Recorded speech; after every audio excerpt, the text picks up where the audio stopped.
இது ஆமென்றது வந்து ரொம்ப ரொம்ப முக்கியம். आमेन जो है बहुत जरूरी बात है। நான் அதை ஏற்றுக்கொள்றேன், मैं स्वीकार कर रहा हूँ, அதை इसका நான் मतलब விசுவாசிக்கிறேன். मैं विश्वास कर रहा हूँ। அப்போ வாயை திறந்து எதெல்லாம் நம்ம சொல்றோமோ அப்பதான் அது நடக்கும். इसलिए मुंह खोल के जो कुछ भी बोलना है, बोलने से ही आपके जीवन में होगा। வாய் வந்து லட்டு சாப்பிடுறதுக்கு மாத்திரம் இல்ல, सिर्फ मिठाई खाने के लिए मुंह नहीं है, வசனத்தை சாப்பிடணும். वचन को खाना है। आप வசனத்தை சாப்பிட்டா जब वचन को आप खाएंगे, வாழ்க்கை நல்லா இருக்கும். आपका जीवन अच्छा।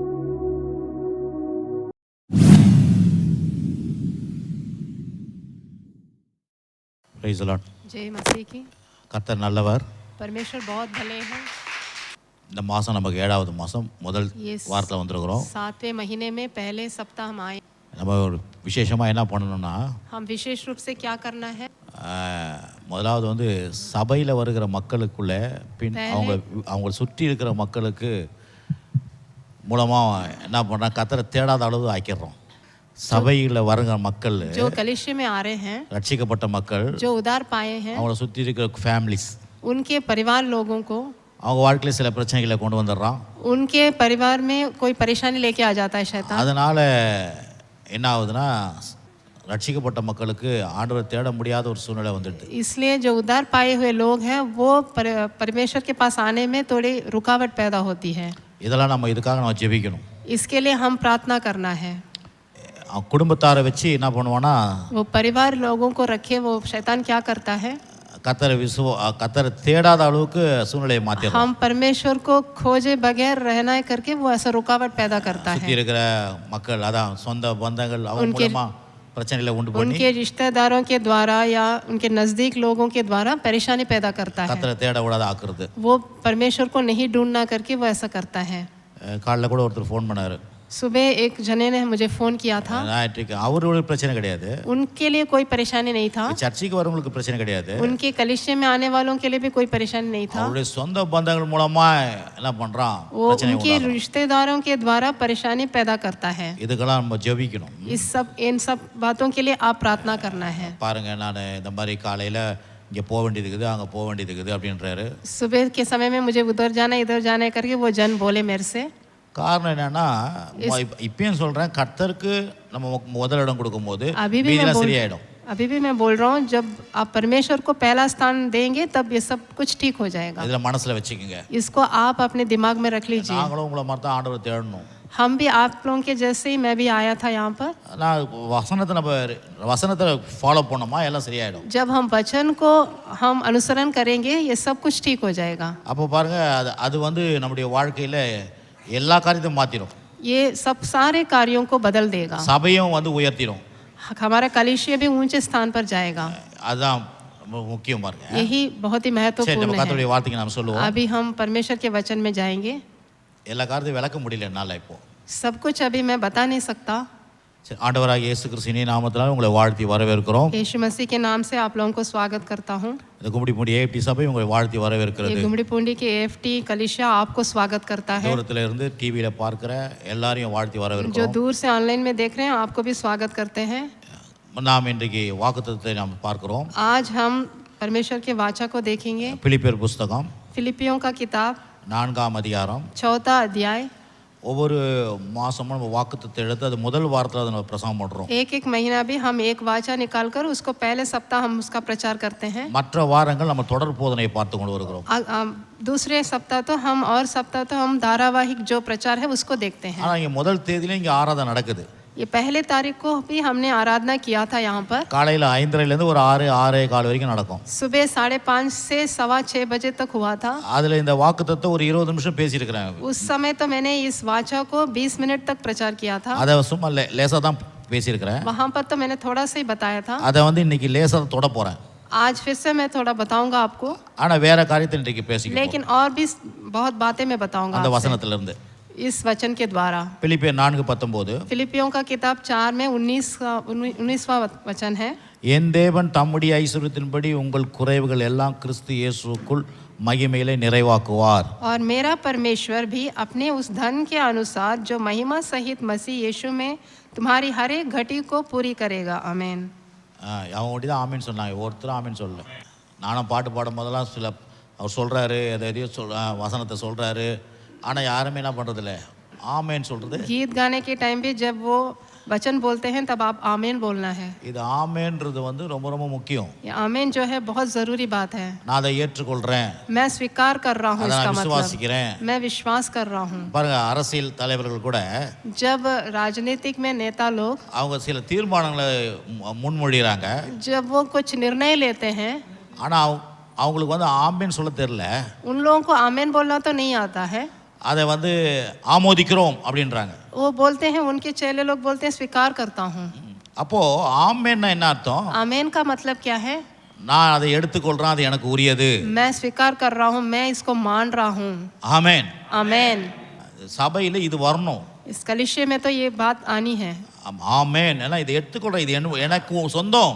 आमीन मतलब ये मैं इसको स्वीकार करता हूँ, इसको मानता हूँ। ஆக எல்லாம் சேர்ந்து நம்ம தமிழ்ல வாசிப்போம், அப்புறம் ஹிந்தில வாசிப்போம். अब फिर से हम पढ़ेंगे। நான் சொல்ல திரும்பி சொல்லுங்க. मेरे साथ நான் बोलिए। சொல்ல திரும்பி சொல்லுங்க. मेरे साथ आप बोलिए। இப்போ தமிழ்ல अभी तमिल में बोलेंगे। என் தேவன் என் தேவன் தம்முடைய ஐஸ்வரியத்தின்படி ஐஸ்வரியத்தின்படி என் குறைகள் எல்லாம் கிறிஸ்து இயேசுவுக்குள் மகிமையிலே நிறைவாக்குவார். மறுபடியுமாக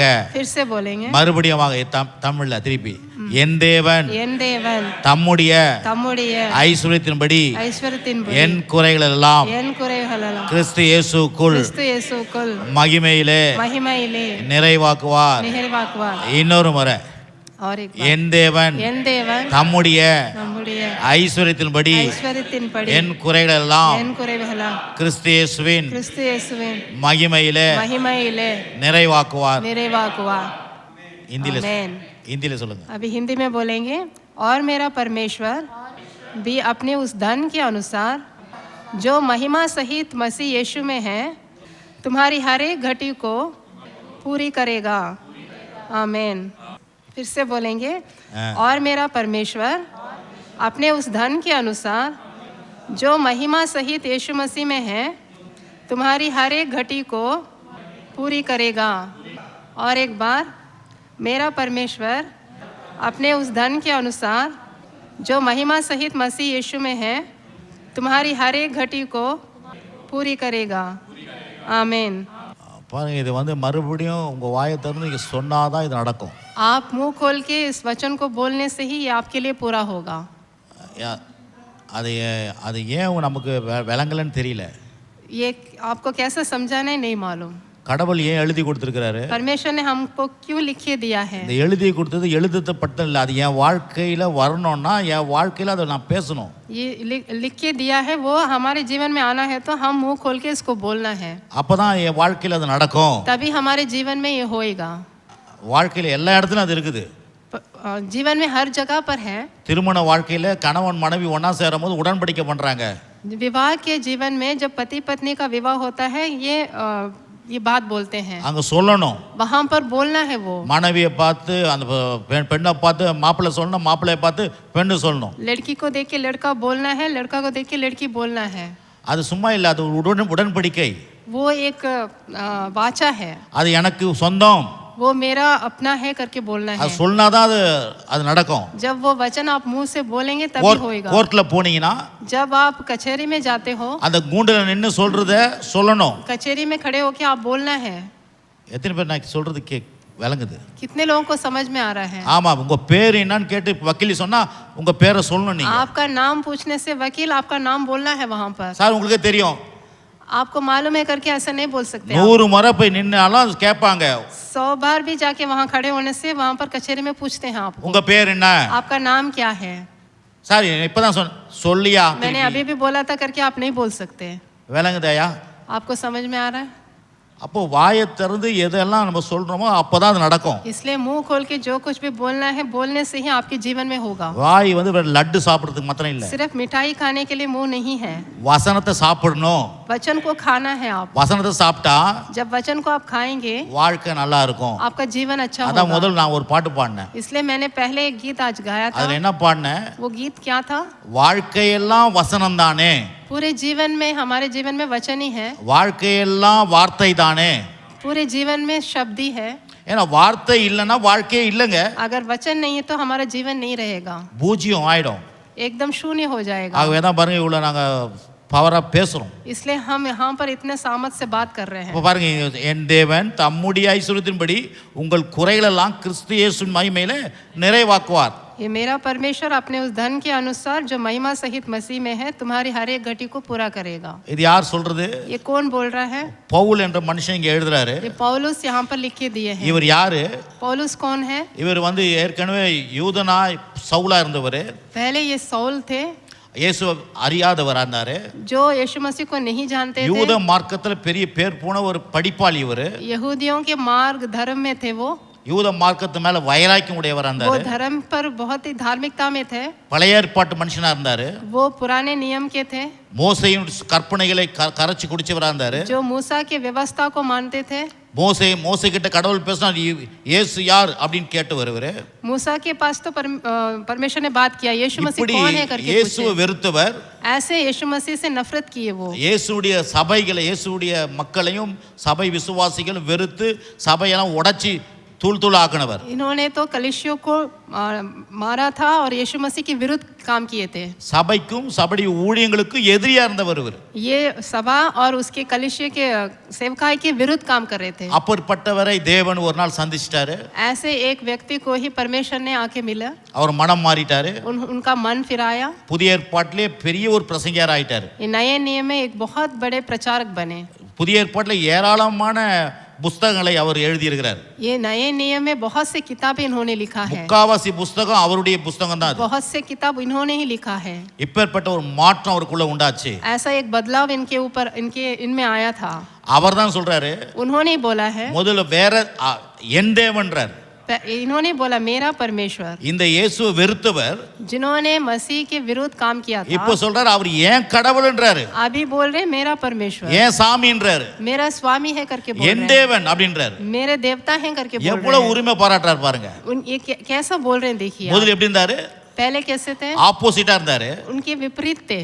இப்போ சொல்ற ஏன் கடவுள் அவர். अभी तो मेरा परमेश्वर बोल रहे ஏன் हैं. கடவுள், मेरा परमेश्वर, ஏன் தேவன் मेरा प्रभु बोल रहे हैं. அப்படின்றார் பாருங்க. ऐसा बोल रहे हैं. சொல்லிட்டு தம்முடைய ஐஸ்வரியத்தின்படி அப்படின்றாரு. वो अपने धन के अनुसार, அப்படினா அவருடைய ஐஸ்வரியத்தின்படி वो என்றாரு. परमेश्वर के धन के अनुसार. உங்கள் குறைகள் எல்லாம் எப்படி பேசுறாரு பாருங்க. உங்கள் குறைகள் எல்லாம். आपके सारे घटाव को, சபையாரை பார்த்து பாரு, உங்கள் குறைகள் எல்லாம் कलीसिया के लोगों की ओर देख के बोल रहे हैं आपकी घटाव को கிறிஸ்து இயேசுக்குள்ளே मसीह यीशु में, மகிமையிலே நிறைவாக்குவார். जो मसीह यीशु में महिमित है पूरा करेंगे. அவர் அவருடைய மகிமை அப்படின்னா அவர் அந்த குறையெல்லாம் எப்படி மாத்திடுவாருன்னா, கடவுள் மகிமைப்படுற அளவுக்கு, இந்த உலகம் மகிமைப்படுற அளவு, உலகம் பார்த்து வியக்கறதக்கற அளவுக்கு மாத்துவாராம். आपके सारे घटाव को ये संसार आश्चर्यचकित होगा, वैसे आपको महिमा करेंगे. ஆமென். आमेन. அல்லேலூயா. हालेलुया. ஆமென். அல்லேலூயா சொல்லுங்க. आमेन. சும்மா இல்ல, அல்லேலூயா சும்மா வெத்து வார்த்தை கிடையாது அது. हालेलुया ऐसे नहीं बोलना है. தேவனுக்கு மகிமை. वो परमेश्वर की महिमा நீங்க है. அல்லேலூயா தேவனுக்கு மகிமைன்னு சொல்றது அர்த்தம். इसका मतलब है परमेश्वर की महिमा कर रहे हैं. சரி, அப்போ பாருங்க, இது இந்த வார்த்தை அப்படியே நிறைவேறிச்சான்னு பார்த்தீங்கன்னா எல்லார் வாழ்க்கையிலும் நிறைவேறி இருக்குது. ये जो वचन है वो सभी लोगों के जीवन में पूरा हुआ है. பார்த்தா ஒரு மனுஷன் ஆபிரகாம் வாழ்க்கையில் இது அப்படியே நிறைவேறிச்சு. अब्राहम के जीवन में भी पूरा हुआ है ये वचन. ஆபிரகாம் சாதாரண ஒரு மனுஷனா இருந்தாரு. अब्राहम एक साधारण व्यक्ति था. அவர் ஒரு பொம்மை வியாபாரி. वो एक गुड़ियों का व्यापार கடவுள் करता அவர் था. அழைச்சாரு. परमेश्वर ने उसको बुलाया. அவர் வாழ்க்கையில பெரிய வாக்குத்தத்தம் கொடுக்கறாரு. उनके जीवन में बहुत बड़ा वचन பெரிய दिया ஜாதி है. ஆக்குவேன். उन्हें बहुत बड़ा जाति உன்னை बनाऊंगा. ஆசீர்வதிப்பேன். तुम्हें आशीष दूंगा. உன் பேரை பெருமைப்படுத்துவேன். तुम्हारे नाम की महिमा நீ होगी. ஆசீர்வாதமா तुम இருப்ப आशीर्वाद में रहोगे. என்று அவருக்கு அவ்வளவு பெரிய வாக்குத்தத்தம் கொடுக்கறாரு. ऐसे इतना बड़ा वचन परमेश्वर ने उनको உன்னை दिया. திரளாய் பெருக பண்ணுவேன்றாரு. तुम्हें बहुत आयत में बढ़ाऊंगा करके ஆனா बोले. அத்தனை அவர் வாழ்க்கையில் நிறைவேறிச்சு. वो सारे वचन उसके जीवन में पूरा हुआ. ஆகவே தான் தேவன் ஒரு வாக்குத்தத்தம் கொடுக்கறாருன்னா அது நிறைவேறும். इसलिए परमेश्वर एक वचन देने से वो कैसे भी पूरा करेंगे. பாருங்க, அவர் சாதாரண ஒரு மனுஷன். वो तो साधारण व्यक्ति அவனை था. ஒரு பெரிய சீமான் ஆக்குறார் उसे கர்த்தர். एक बहुत बड़ा धनवान बनाया. மறுபடியும் அங்க போல मैं சொல்றேன் फिर से नहीं மேலோட்டமா. बोलूंगा. பெரிய சீமான் ஆக்குறாரு. उसको तो धनवान பெரிய बनाया. பணக்காரன் ஆக்குறாரு. बहुत बड़ा अमीर हुआ वो. அது மாத்திரம் இல்ல, ராஜாலாம் பார்த்து ஆச்சரியப்படுற அளவுக்கு பணக்காரன் ஆகுறாரு. राजा भी देखे उसको आश्चर्य से देखे थे. उतना ஏன்னா बड़ा. சில நேரத்துல அவங்க மனைவியுடைய கல்லறையை வாங்க போறாரு அவரு. एक जगह पर तो वो अपने पत्नी की कब्र लेने के लिए गया அவரை था. சொல்றாங்க பிரபுன்றாங்க. उसको देखे तो उसको प्रभु बोल के बुलाए. சும்மா பிரபுனா என்ன பெரிய வார்த்தை அது. प्रभु मतलब बहुत बहुत बड़ा एक शब्द है वो. பாருங்க, தன் மனைவிக்கு கல்லறை வாங்க போறான். अपने கல்லறை पत्नी के लिए कब्रिस्तान लेने गया था वो, சொந்த பூமி வாங்குறான் கல்லறைக்கு, வீட்டுக்கு இல்ல. कब्र के लिए वो भूमि खरीदने गया था। இப்படிப்பட்ட ஆபிரகாமை போய் என்ன சொல்றாங்கன்னா அவரு ஒண்ணுமே இல்லாதவர்னு சொல்றாங்க. ऐसे अब्राहम को देख के तो बोल रहे हैं उसके पास कुछ भी नहीं है। மனைவிக்கு கல்லறை வாங்குறான். वो तो अपने पत्नी के लिए कब्र के लिए जमीन लेने गया நம்ம என்ன था। பண்றோம், இங்க தாஜ்மஹல் அந்த மகள்லாம் யோசிக்கிறோம். हम लोग तो ताजमहल की ओर देख के बहुत ही आश्चर्य से देखते हैं। தாஜ்மஹல்ல மனைவிக்கு கல்லறை அது. ताजमहल भी अपने पत्नी के लिए वो कब्र बनाया है। அதுக்கு முன்ன நம்ம ஆபிரகாம் பெரிய கல்லறை வாங்கிட்டான். लेकिन उससे पहले हमारे अब्राहम तो अपनी पत्नी के लिए कब्र के लिए जमीन खरीदे। ஆனா யார் அவரு? लेकिन वो कौन है? சாதாரண ரோட்ல பொம்மை வித்து ஆளு. वो तो पहले एक साधारण व्यक्ति था जो गुड़ियों का व्यापार करता था। ஜீவனுள்ள தேவன் அவரை தொட்ட உடனே जो जीवित परमेश्वर जब उनको छुआ था, மனைவிக்கு கல்லறை வாங்குறான் பாருங்க. वो तो अपने पत्नी के लिए कब्र के लिए जमीन खरीदने जैसे लायक हुआ। நாம அப்படிதான் வெறும் வீட்டுக்கு மட்டும் வீடு வாங்குறது இல்ல. सिर्फ हम अपने लिए घर ही नहीं खरीदेंगे। இன்னைக்கு பாருங்க தமிழ்நாட்டுல இந்தியாவுல முழுவதும் பாருங்க கல்லறை தொடர் கடை கொடுக்க மாட்டாங்க. யாரு? கிறிஸ்தவங்களுக்கு. अभी तो ये पूरे भारत में मसीह लोगों के लिए कब्र के लिए स्थान नहीं देते हैं। போராட வேண்டியதாகுது. उसके लिए हम तो संघर्ष करना पड़ता है। ஏன்? किस लिए? ஆனா உண்மையிலேயே அதுக்கு ஒன்றும் பெரிய பாரம் தேவையில்லை.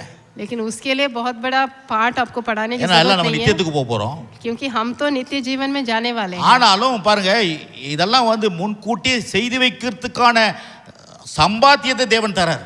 ये सब पहले से हम करके रखने के लिए उतना आमदनी हमको देते हैं। கல்லறைக்கே வாங்கக்கூடிய ஒரு மனுஷனா இருப்பானா வீடு வாசல் வாங்கக்கூடியவனா இருக்க மாட்டோமா நம்ம? जब वो कब्र के लिए स्थान खरीद सकता है तो अवश्य वो तो घर भी खरीद सकते हैं। நீங்கள் நானும் ஒரு மாளிகையில வாழக்கூடிய மக்களா கடவுள் வச்சிருக்காரு. आप और हम तो एक महल में रहने वाले जैसे बनाया है। ஆனா என்னமோ பாருங்க மக்கள் எல்லாம் குடிசை கூட கிடைக்காது இருக்காங்க இன்னைக்கு. लेकिन आजकल तो एक झोंपड़ी भी नहीं है करके बोलते हैं। இதெல்லாம் மாறணும் பாருங்க. ये सब बदलना है। அப்ப பாருங்க பெரிய சீமான் ஆக்குனாரு. अब्राहम को एक बहुत बड़ा धनवान பிறகு बनाया। எதிரிகளை கண்டு பயப்பட மாட்டான் அவன். वो शत्रुओं से नहीं डरता है। ஏன்னா இந்த வார்த்தை பாருங்க அவனுக்கு எல்லா குறையும் மாத்தும். ये वचन उसमें पूरा हुआ। அது மாத்திரம் இல்ல எதிரியை மேற்கொள்றான் அவன். वो शत्रुओं से जीत पाया। वो சாதாரண எதிரி கிடையாது. वो साधारण शत्रु नहीं थे। 5 ராஜாக்கள் எதிரி வராங்க. இவன் சாதாரண ஒரு 300 பேரை கொண்டு 318 பேரை கொண்டு ஜெயம் பண்றான். 5 राजा उसके विरुद्ध आए थे, वो तो सिर्फ 318 लोगों को रख के जीत पाया वो। நம்ம ஒரு வாழ்க்கையில ஒரு பிரச்சனை வந்து அப்படி சுருண்டு लेकिन படுத்துறோம். हम लोग तो जीवन में एक परेशानी आने से भी हम ऐसे लेट जाते हैं। ஆனா ஆபிரகாம் அப்படி சந்ததின்றோம். लेकिन हम तो अब्राहम के वंशज करके तो बोलते हैं। கர்த்தர் சொல்ற இந்த காலை வேளையில எல்லா பயங்களும் உங்க வாழ்க்கையில நீக்குவார். परमेश्वर बोल रहे हैं सुबह के समय में सारे डर आपके हृदय से चले जाएगा। வாழ்க்கையில பயம் பாருங்க வாழ்க்கையில மனுஷனுடைய வாழ்க்கையில நாசமாக்குது. ये भय ही मनुष्य को नाश करता है। பயம் மனுஷனுடைய வாழ்க்கையை முன்னேற விடாத ஆக்கிடுது பாருங்க. भय आपके हृदय में आने से ही आप ऊंचे स्थान पर नहीं जा सकते हो। ஆனா ஆபிரகாம் எப்படிப்படும் எல்லா ராஜாக்களை விரட்டுறவன். लेकिन अब्राहम तो 5 राजाओं को उसने भगाया। ஏன்னா கர்த்தர் அவனை அழைச்சிட்டாரு. क्योंकि परमेश्वर ने उसे बुलाया है। ஜீவனுள்ள தேவன் அவனோட கூட இருந்தார். जीवित परमेश्वर उसके साथ थे। நீங்களும் நானே யாருங்க? आप और हम कौन हैं? ஜீவனுள்ள தேவன் நம்ம கூட இருக்கிறார். जीवित परमेश्वर हमारे साथ அன்னைக்கு भी வெளியே है। இருந்து நடத்தினார் ஆபிரகாம். उस जमाने में तो बाहर थे, இன்னைக்கு நமக்குள்ளே இருக்கிறார். अभी हम हमारे अंदर हैं। ஆகவே தான் நீங்களும் நானும் பயப்படக்கூடாது வாழ்க்கையை इसलिए பத்தி. आप और हम नहीं डरना है। சரி அடுத்தது பாத்தீங்கன்னா और देखेंगे அவங்க சரீரத்தையே மாத்தாரு கர்த்தர். उनके शरीर को ही बदल दिए। சரீரம் பாத்தீங்கன்னா ரொம்ப வயசாயிடுது. वो तो बुढ़ापे में चला गया था। ஆனா அந்த வயசான சரீரத்தை சின்ன வயசு மாதிரி ஆக்குறாரு. उस देह को भी वो एकदम जवान देह बनाया है। அவனே சொல்றான் சரீரம் செத்து போனது சாராளுடைய கற்பு செத்து போனது என்னது நான். वो बोला कि सारा भी बूढ़ी होगी, ये भी बूढ़ा हो गया है। அப்படி சரியாகிட்டு उसको बदल दिए। அற்புதமா உங்களுக்கு 100 வயசுல குழந்தை கொடுக்குறாரு. उनके 100 साल की उम्र में उसको बच्चा उत्पन्न என்னன்னா हुआ। என் தேவன் தம்முடைய மகிமையின் ஐஸ்வரியத்தின்படி உங்கள் குறைகள் எல்லாமே நிறைவாக்குவார். परमेश्वर अपने धन के अनुसार महिमित सहित यीशु मसीह में तुम्हारी हर एक घटी को पूरा करेंगे। அவங்கள சின்ன வயசு மாதிரி ஆக்குறாரு பாருங்க. उनको एकदम जवान बना दिया है। நான் சொல்றேன் உங்களை என்னை அப்படி ஆக்குவாரு. आपको और हमको हमें भी ऐसे வாலிபரா बनाएंगे। தான் இருக்கணும். हाँ, வாலிபரா தான் இருக்கணும். जवानी बना रहे। வயசு ஏறணும்.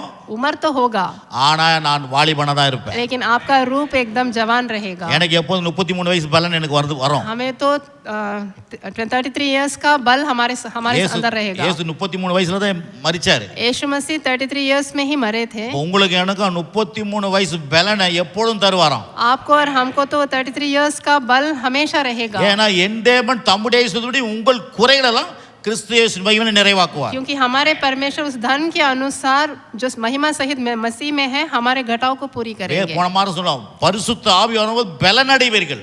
हमने पिछले महीने बोला था जब पवित्र आत्मा हमारे अंदर आएगा तो हम बल पाएंगे। நம்ம பலவீனன் கிடையாது. हम बलहीन नहीं हैं। பலவீனன் தன் பலவான் என்று சொல்ல கடவன். हम बलवान हैं।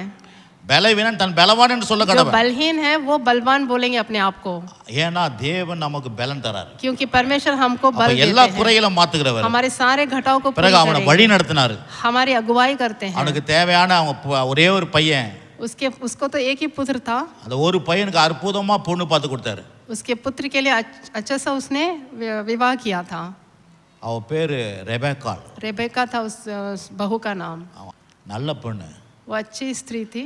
கடவுளுக்கு கீழ்ப்படுகிற பொண்ணு, वो परमेश्वर की आज्ञाकारी थी, புருஷனுக்கு கீழ்ப்படுகிற பொண்ணு, पति की आज्ञाकारी थी। அற்புதமான பெண்ணை கொடுத்தாரு. अद्भुत लड़की देखी उसको बहू बनाया। கர்த்தர் அந்த பெண் பக்கத்துக்கு உதவி செஞ்சார். परमेश्वर ने उसको लड़की देखने में उनकी सहायता என் किया था। தேவன் தம்முடைய ஐஸ்வரியத்தின்படி உங்கள் குறைகளெல்லாம் கிறிஸ்து இயேசுவின் மகிமையில நிறைவாக்குவார். इस वचन जो है वो परमेश्वर ने अपने धन के अनुसार जो महिमा सहित मसीह यीशु में है तुम्हारे हर एक घटी को पूरा இந்த करेंगे। வாக்கு தத்துவ விசுவாசிங்க. इस वचन पर आप विश्वास कीजिए।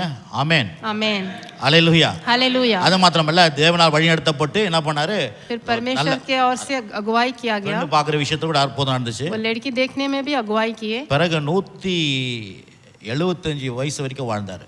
175 उम्र तक वो जिए। ஹலோ, आमेन। இதெல்லாம் மனசுல வைங்க, ये உள்ளத்துல सब வைங்க. आपके हृदय में रखिए आप। இது நம்ம ஆளுங்க வேற 60 80 என்னது பலத்தின் மிகுதி 70 80ன்னு சொல்லிட்டு சங்கீதத்தை பிடிச்சின்னுக்கிறாங்க.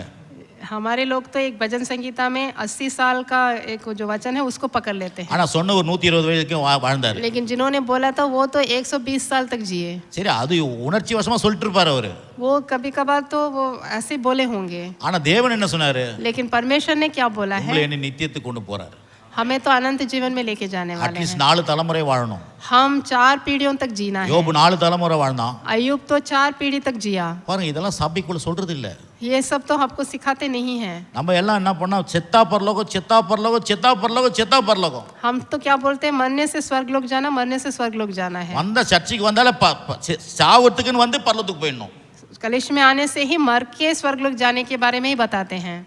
இங்க அப்படி இருக்க கூடாது, மாத்தி. लेकिन यहाँ पर ऐसा नहीं रहना है, सब बदलना है। ஏன்னா தேவனுடைய வார்த்தை என்ன சொல்லுது, क्योंकि परमेश्वर का वचन क्या बोलता है। எதுக்குங்க உங்களை கடவுள் ரட்சித்தாரு? परमेश्वर ने आपको उद्धार क्यों दिया है। அவருடைய வேலை செய்யறதுக்கு தான் ரட்சித்தாரு. उनका काम आप करना है इसलिए आपको उद्धार உங்களை दिया है। சாவடிக்கிறதுக்கு ரட்சித்தாரு. क्या आपको मार डालने के लिए थोड़ी उद्धार दिया நிறைய है। பேர் பாரு, ஏன் ரட்சித்தாரு, பரலோகத்துக்கு போறது ரட்சித்தாரு. बहुत लोग बोलते हैं उद्धार पाए इसलिए हम स्वर्ग लोग जाएंगे। இல்ல, தேவனுடைய சித்தத்தை செய்வதற்காக ரட்சித்தாரு. क्योंकि परमेश्वर का आपका उनका मकसद पूरा करना है इसलिए आपको उद्धार दिया है। தேவனுடைய நோக்கத்தை நிறைவேற்றுறதுக்காக உங்களை ரட்சித்தாரு. उनकी योजना पूरा करना है इसलिए आपको उद्धार दिया है। எல்லாத்தையும் முடிக்குது, தேவ சித்த நோக்கத்தை நிறைவேற்றி முடிச்சிட்டு தான் உங்களை பரலோகத்துக்கு கொண்டு போவார். परमेश्वर के मकसद उनकी योजना पूरा करने के बाद ही आपको स्वर्ग लोक लेके जाएंगे। ஆமென், आमेन, அல்லேலூயா. हालेलुया।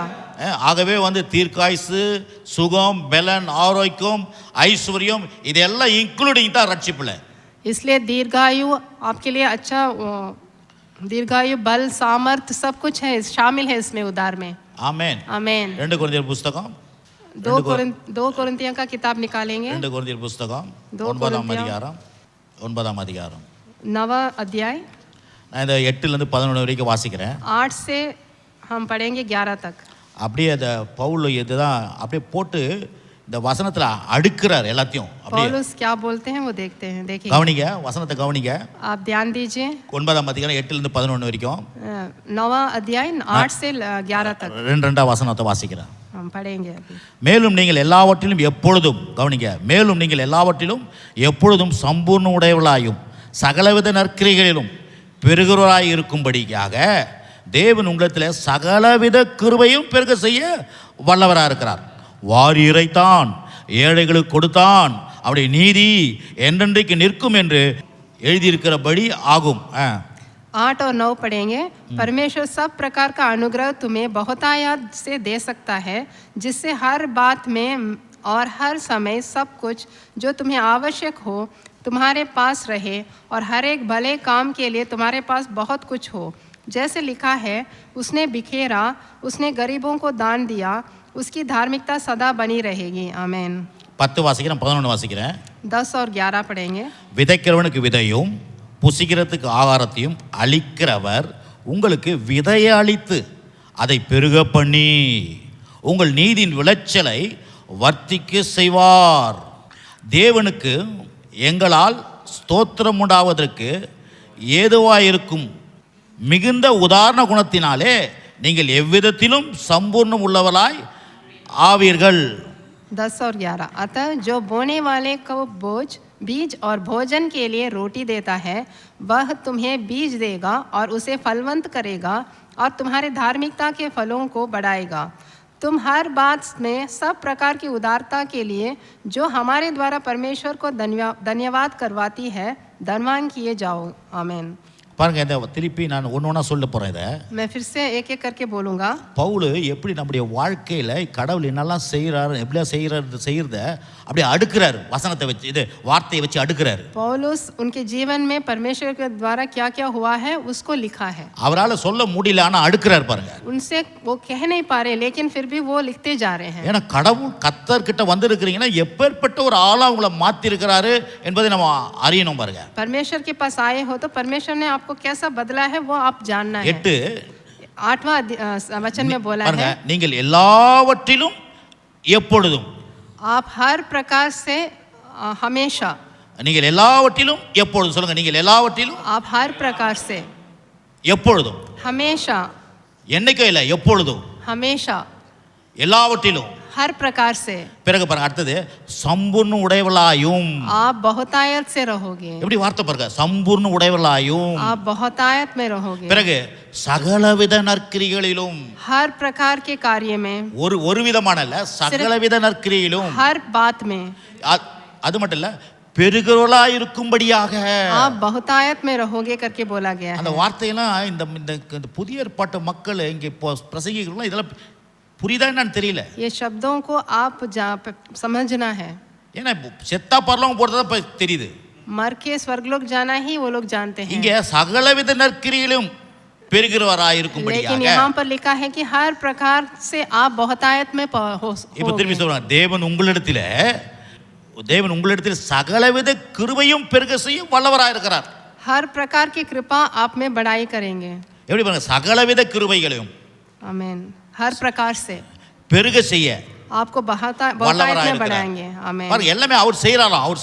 பெருக செய்ய வல்லவராய் இருக்கிறார். எல்லாம் அவர் செய்யறாராம். உள்ள वो परमेश्वर कर रहे हैं आप में. 9 பாருங்க. 9वां वचन ने देखेंगे. கவனிங்க, आप सब देखिए. வாரி இறைத்தான், ஏழைகளுக்கு கொடுத்தான், அப்படி நீதி என்றென்றைக்கு நிற்கும் என்று எழுதியிருக்கிறபடியாகும். उसने बिखेरा, उसने गरीबों को दान दिया, उसकी धार्मिकता सदा बनी रहेगी. நான் பாருங்க, அந்த 4:19 பிலிப்பியர் 4:19 கம்பேர் பண்றேன் நான் இந்த இடத்துல. फिलिपियों का किताब 4 में 19वां वचन को मैं इसके साथ तुलना कर रहा हूँ. அந்த வாக்குத்தத்தத்தினுடைய சாராம்சம் தான் இதெல்லாம். उस वचन का सारांश है यहाँ पर. பாருங்க, வாரி இறைத்தான், उसने बिखेरा, ஏழைகளுக்கு கொடுத்தான், गरीबों को दान दिया, அவனுடைய நீதி என்றென்றைக்கு நிற்கும் என்று எழுதியிருக்கிறபடி. उसकी धार्मिकता सदा बनी रहेगी. எழுதியிருக்கிறபடி அப்படின்னு போடுது. ऐसा लिखा है. 10 விதைக்கிறவனுக்கு விதையும் புசிக்கிறவனுக்கு ஆகாரத்தையும் அளிக்கிறவர் உங்களுக்கு விதையை அளித்து அதை பெருக பண்றார். बोने वाले को बीज और भोजन के लिए रोटी देता है और तुम्हें बीज देगा. பெருக பண்ணி அப்படின்னு. और उसको फलवंत करेगा. அதுபோல உங்கள் நீதியின் விளைச்சலை வர்த்திக்க செய்கிறார். और तुम्हारे धार्मिकता के फलों को बढ़ाएगा. என்ன வார்த்தைங்க பாருங்க, कैसे शब्द दिया गया है यहाँ பிறகு पर. 11 फिर 11 தேவனுக்கு எங்களால் சோத்திரம் உண்டாவதற்கு ஏதுவாய் இருக்கும் மிகுந்த உதாரண குணத்தினாலே நீங்கள் எல்லாவற்றிலும் சம்பூர்ண உடையவர்களாவீர்கள். तुम हर बात में सब प्रकार की उदारता के लिए हमारे द्वारा परमेश्वर के धन्यवाद करवाती हैं. பாருங்க, மிகுந்த உதாரண குணத்தினாலே. सब प्रकार की उदारता से. எப்படி பாருங்க, எப்படி டஃப் பண்றார் பாருங்க வார்த்தையை. ये शब्दों को आप समझिए. அப்படியே டஃப் பண்ணி வைக்கிறார். कैसे बोला गया है ये சும்மா शब्द. லேசா சொல்லல பாருங்க, ऐसे नहीं बोला है. அழுத்தி சொல்றாரு. इसको बोला गया है. விரிவாக்கமா சொல்றாரு. इसको समझाया गया है. ஏன்னா கர்த்தர் நம்ம மேல உங்க மேல அவ்வளவு பெரிய ஃபோக்கஸை வச்சிருக்கிறாரு. क्योंकि परमेश्वर आप में और हमारे में बहुत बड़ा मकसद रखा है. ஏன்னா நீங்களாம் கர்த்தரால உண்டாக்கப்பட்டவர்கள். क्योंकि आप और हम तो परमेश्वर के द्वारा उत्पन्न किए गए हैं. சும்மா நீங்க லேசான ஆளு கிடையாது. हम ऐसे आदमी नहीं हैं. பாருங்க, அந்த ஒரு ஃபுல் பேஸ்ட் வாங்குனீங்கன்னா ஃபுல் பேஸ்ட் एक पेस्ट खरीदने से அப்படியே அமுக்குனா அப்படியே ஓடி வரும் பாருங்க. ऐसे उसको दबाने से बहुत बहुत सा पेस्ट बाहर आएगा. நீங்க காலியான டப்பா இல்ல, आप खाली डब्बा नहीं हो, ஃபுல் ஃபுல் ஃபுல். वो तो भरे हुए हो आप. இப்போ 23ஆம் சங்கீதம் வாசிச்சோம். हमने वो 23 भजन संगीता पढ़ा था. என் பாத்திரம் நிரம்பி நிரம்பி நிரம்பி நிரம்பி मेरा வழிகிறது. पात्र भरा पूरा रहेगा करके हमने पढ़ा था. அப்போ நம்ம வந்து இதெல்லாம் பார்க்காம हम ये सब अनदेखा कर देते हैं. நம்ம வந்து வேற எங்கேயும் யோசனை பண்றதுனால இதெல்லாம் நமக்கு உள்ள வர மாட்டேங்குது. हमारा सोच और कहीं चला जाता है, इसलिए हम इसको ग्रहण नहीं कर पाते हैं. நம்ம என்னன்னா நம்ம யாருங்க, हम क्या है करके हम सोचते ஒண்ணு हैं. இல்லைங்க. हमारे पास तो कुछ भी नहीं है. எந்த விதத்துல நீங்க ஒண்ணு இல்லன்றீங்க? किस बुनियाद से आप बोल रहे हैं कि हमारे पास कुछ नहीं உங்களை है? யார் உண்டாக்குனா? आपको किसने रचा है? உங்களை ரட்சித்தவர் யாரு? आपको किसने उद्धार दिया है? யாருங்க? உலகத்தை உண்டாக்குனவர். जिसने इस पूरे ब्रह्मांड को बनाया है, उन्होंने आपको बनाया உங்களை है. ரட்சிக்கும்படியாக தேவன் தம்முடைய குமாரனை இந்த பூமியில அனுப்புனார். आपको उद्धार देने के लिए परमेश्वर ने अपने पुत्र को भेजा था. கடவுள் மனுஷனா பிறக்க முடியுமா? क्या परमेश्वर एक मनुष्य के रूप में पैदा हो सकते हैं? என்ன அதிசயம்ன்றீங்க? ये कितना बड़ा अद्भुत काम है. கடவுள் மனிதனா பிறந்தாரு. परमेश्वर एक मनुष्य के रूप में पैदा हुए என்ன हैं. லேசுன்னு நினைக்கிறீங்களா? அதெல்லாம் क्या एक बहुत साधारण विषय है? அது சாதாரண விஷயம் கிடையாது. वो साधारण विषय नहीं है. இப்பேற்பட்ட காரியத்தை நமக்கு செஞ்சுக்கிறார் கர்த்தர். इतना बड़ा कार्य हमारे लिए परमेश्वर ने किया है. மீதி காரியம் ஈஸிங்க. और भी बाकी काम तो बहुत आसानी से हो जाएगा. அதத்தான் பவுல் சொல்றாரு. इसी को पौलुस बोल रहे हैं. என் தேவன் தம்முடைய ஐஸ்வர்யத்தில் உங்கள் குறைகளெல்லாம் கிறிஸ்து இயேசு मेरे மகிமையிலே நிறைவாக்குவார். परमेश्वर अपने इस धन के अनुसार तुम्हारे हर एक घटी को पूरा करेंगे. பாருங்க, வாரி இறைக்கணுமா? हम बिखेरना है. எப்பேற்பட்ட மனுஷன் ஆக்குறார் பாருங்க நம்மள. हमें कितना बड़ा आदमी बना रहे हैं. வாரி இறைக்கிற மனுஷன். हम बिखेरना है. எல்லாவற்றிலும் சம்பூர்ண உடைய மனுஷன். सब तरह से हम भरपूरी रहना है. சகலவித நற்கிரியை உள்ள மனுஷன். सब भले काम करना है. हम பெருகுறா இருக்கிற மனுஷன். हम बढ़ना है. சகலவித கிருபையும் பெருக செய்யக்கூடிய வல்லமை எனக்குள்ள இருக்குது. हर कृपा बढ़ने का सामर्थ हमारे अंदर है. பாருங்க, நீங்க வீட்ல போய் நல்லா வாசிங்க. आप घर में जाके अच्छे से पढ़ के देखिए. இப்படிப்பட்ட காரியெல்லாம் உள்ள போணும் பாருங்க பிரதர். ऐसे बातें आपके अंदर जाना है. இதெல்லாம் போக ஆரம்பிச்சா நம்முடைய ஸ்டைல், நம்முடைய பேச்சு, நம்முடைய நடை, நம்முடைய இதெல்லாம் ரொம்ப வித்தியாசமாயிடும் பாருங்க. ये सब हमारे अंदर जाने से हमारा चाल चलन, हमारा बोली सब बदल जाएगा. புதிய ஏற்பாட்டுல இதை எழுதிக்கிறார். नए नियम में ये लिख के दिया है. நிறைய பேர் புதிய ஏற்பாட்டை என்ன சொல்றாங்கன்னா, बहुत लोग नए नियम को क्या बोल रहे हैं? புதிய ஏற்பாட்டுல வேற ரட்சிக்கப்பட்டு பாவ மன்னிப்பை பெற்று நேர பரலோகத்துக்கு போய் அவ்வளவுதாங்க வாழ்க்கை. नए नियम में सिर्फ उद्धार पाके, पाप की क्षमा पाके फिर सीधा स्वर्गलोक जाना है. புதிய ஏற்பாட்டு விசுவாசி தான் சொல்ற வாரி இறைக்கிற மனுஷனா இருக்கணும் நினைக்கிறார். लेकिन नए नियम में बोल रहे हैं कि हम बिखेरना है, गरीबों को दान देना है. புதிய ஏற்பாட்டு மனுஷன் சொல்ற ஏழைகளுக்கு கொடுக்கிற மனுஷனா இருக்கணும் நினைக்கிறார். गरीबों को आप दान देना है. புதிய ஏற்பாட்டு மனுஷன் தான் சம்பூர்ணமா இருக்கணும்ன்றார். नए नियम के मनुष्य ही आप संपूर्णता में रहना है. ஒண்ணுத்துல இல்ல, எல்லா விதத்திலும்.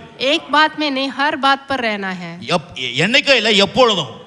एक दिन के लिए नहीं, हमेशा रहना है. எல்லாம் நல்லா வாசிங்க. इसको आप अच्छा सब पढ़िए. நம்ம பாருங்க, சீசன் காலம், இது சீசன் இல்லங்க, சீசன் தான் பார்க்கலாம். இந்த உலகம் சீசன். हम क्या बोलते हैं, ये तो सीजन नहीं है, सीजन में ही हम देख सकते हैं. மாம்பழம் சீசன், आम का सीजन, வேலை இல்லாத சீசன், जहाँ पर जब नौकरी नहीं रहता வேலை वो இருக்கிற सीजन, சீசன், नौकरी मिलेगा वो सीजन. 1ஆம் தேதி 10ஆம் தேதி வரைக்கும் சீசன், 1 तारीख से 10 तारीख तक तो सीजन बोलते हैं. 31ல இருந்து 28 சீசன் வேற சீசன். फिर 28 से 30 तारीख तक तो सीजन नहीं है बोलते हैं. எல்லாவற்றிலும் எல்லா நேரத்திலும் சகலவித காலத்திலும் हर प्रकार से हर दिन हमें बहुतायत में रहेगा. இப்படிப்பட்ட நிலைக்கு உங்களை என்னை கொண்டு வருவதற்கு தான் தேவன் ரத்தத்தை சிந்தினார், பாடுபட்டார், மரிச்சார், உயிர் தெழுந்தார்.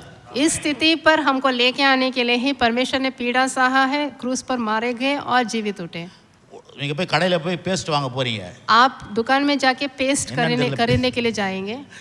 பேஸ்ட் கேட்டிங்கன்னா அதை யூஸ் பண்ணிட்டு சப்பையா இருந்துட்டு கொடுத்தா நான் வாங்குவீங்களா? वो पेस्ट आपको इस्तेमाल करने के बाद चपटा देने से आपको लेंगे क्या आप? ஓப்பனா இருந்தாலே சார் ஓப்பன் ஆகுது என்னன்னு கேட்பீங்க. अगर वो डिब्बा ऐसे खुला हुआ रहने से आप पूछेंगे क्यों खुला है? आप கர்த்தர் எல்லாத்தையும் பிதுக்கி எடுத்துட்டு உங்களை ஒண்ணே இல்லாத அனுப்பிச்சிக்கிறாங்க. क्या परमेश्वर ने आपको सब खाली करके थोड़ी भेजा है यहाँ पर? சொல்லுங்க, டஃப் பண்ணிருக்காரு. आपको तो भरपूरा करके ही भेजा है यहाँ पर. டஃப் பண்ணிருக்காரு. यहाँ पर भरा पूरा रखा है. அபிஷேகத்தில் நிரப்பி இருக்கிறாரு. आपको अभिषेक में भरा पूरा किया. आपके वरदानों में भरा है. வல்லமையால் நிரப்பி இருக்கிறார். सामर्थ से भरा है आपको. பலத்தினால் நிரப்பி இருக்கிறார். बल से भरा है. ஞானத்தினால் நிரப்பி இருக்கிறார். ज्ञान से भरा है आपको. சகலவித அறிவு புத்தினால் நிரப்பி இருக்கிறார். बुद्धि समझ से भरा है आपको. ஹலோ, आमेन। யோசிச்சுங்க கொஞ்சம். நம்ம கிறிஸ்தவ மக்களுக்கு பாருங்க எப்படி ஆயிடுச்சு பாருங்க. मसीह लोग क्या सोचते हैं? ஒரு குழந்தை பிறகுது, एक बच्चा पैदा होने से போய் பாக்குறீங்க, आप जाके देखते கவனிங்க, எதுவுமே हैं। கேக்குறீங்க, कितने लोग सुन रहे எதுவுமே हैं? எங்கனா யோசிக்கிறீங்களா? आप कहीं सोच रहे हैं டவுன் क्या? டவுன் இங்க பாருங்க, கவனிங்க. आप यहाँ देखिए, ஒரு குழந்தைய போய் பாக்குறீங்க, एक बच्चे குழந்தை को பிறந்திருக்குது, बच्चा पैदा हुआ है, आप जाके देख रहे हैं। அதை பார்த்த உடனேயுமே वो बच्चे को देखते ही ஐயோ எப்போ சாவ போகுதுன்னு பாப்பீங்களா? ये कब मरने वाला है? கொஞ்சம் யோசிங்க. ஆனா நம்ம ஆளுங்க இப்படிதான் பாக்குறாங்க. लेकिन हमारे लोग तो ऐसे ही करते हैं। நம்ம ஆளுங்க பாருங்க, ஒரு புதுசா ஒரு ஆள் வந்தா கூட एक नया जन आने से ही எப்போ அவன் விழுந்து போயிடுவான். कब वो गिर जाएगा करके सोचते हैं। நீங்க அந்த குழந்தைய பார்க்கும்போது எப்படி பாக்குறீங்க? आप बच्चे को कैसे देखते हैं? அது டாக்டர் ஆகணும், वो डॉक्टर होना அது है, இன்ஜினியர் ஆகும், वो इंजीनियर होना அது है, ஐஎஸ் ஆபீசர் ஆகும், वो आईएएस ऑफिसर அது होना है, பிரதமர் ஆக போகுது, वो तो प्रधानमंत्री அது बनने பெரிய वाला है, முதலமைச்சர் ஆக போகுது, वो मुख्यमंत्री बनने वाला ஏதோ है, ஒரு பெரிய ஆள் ஆக போகுது. एक बहुत बड़े पदवी में बैठने அப்படிதான் वाला है। செல்லக்குட்டி டாக்டர் அப்படின்றாங்க. मेरा बच्चा तो डॉक्टर बनेगा करके बोलेंगे, ஏய் போலீஸ்காரா, वो तो पुलिस बनेगा करके இத बोलेंगे। அப்படி கூப்பிடுறான். அந்த பிள்ளை அப்படி ஆக்க போறாங்களா? वो बच्चे को देखने से आप ऐसे बोलेंगे। ஆனா கோயில் மட்டும் பாருங்க, சர்ச்சு लेकिन चर्च में आने से ரட்சிக்கப்பட்ட உடனே उद्धार पाते ही அவனுக்கு இப்படிலாம் ஆக மாட்டான் எண்ணமே கிடையாது. ऐसा बनना है करके उसमें कोई उम्मीद नहीं रहता है।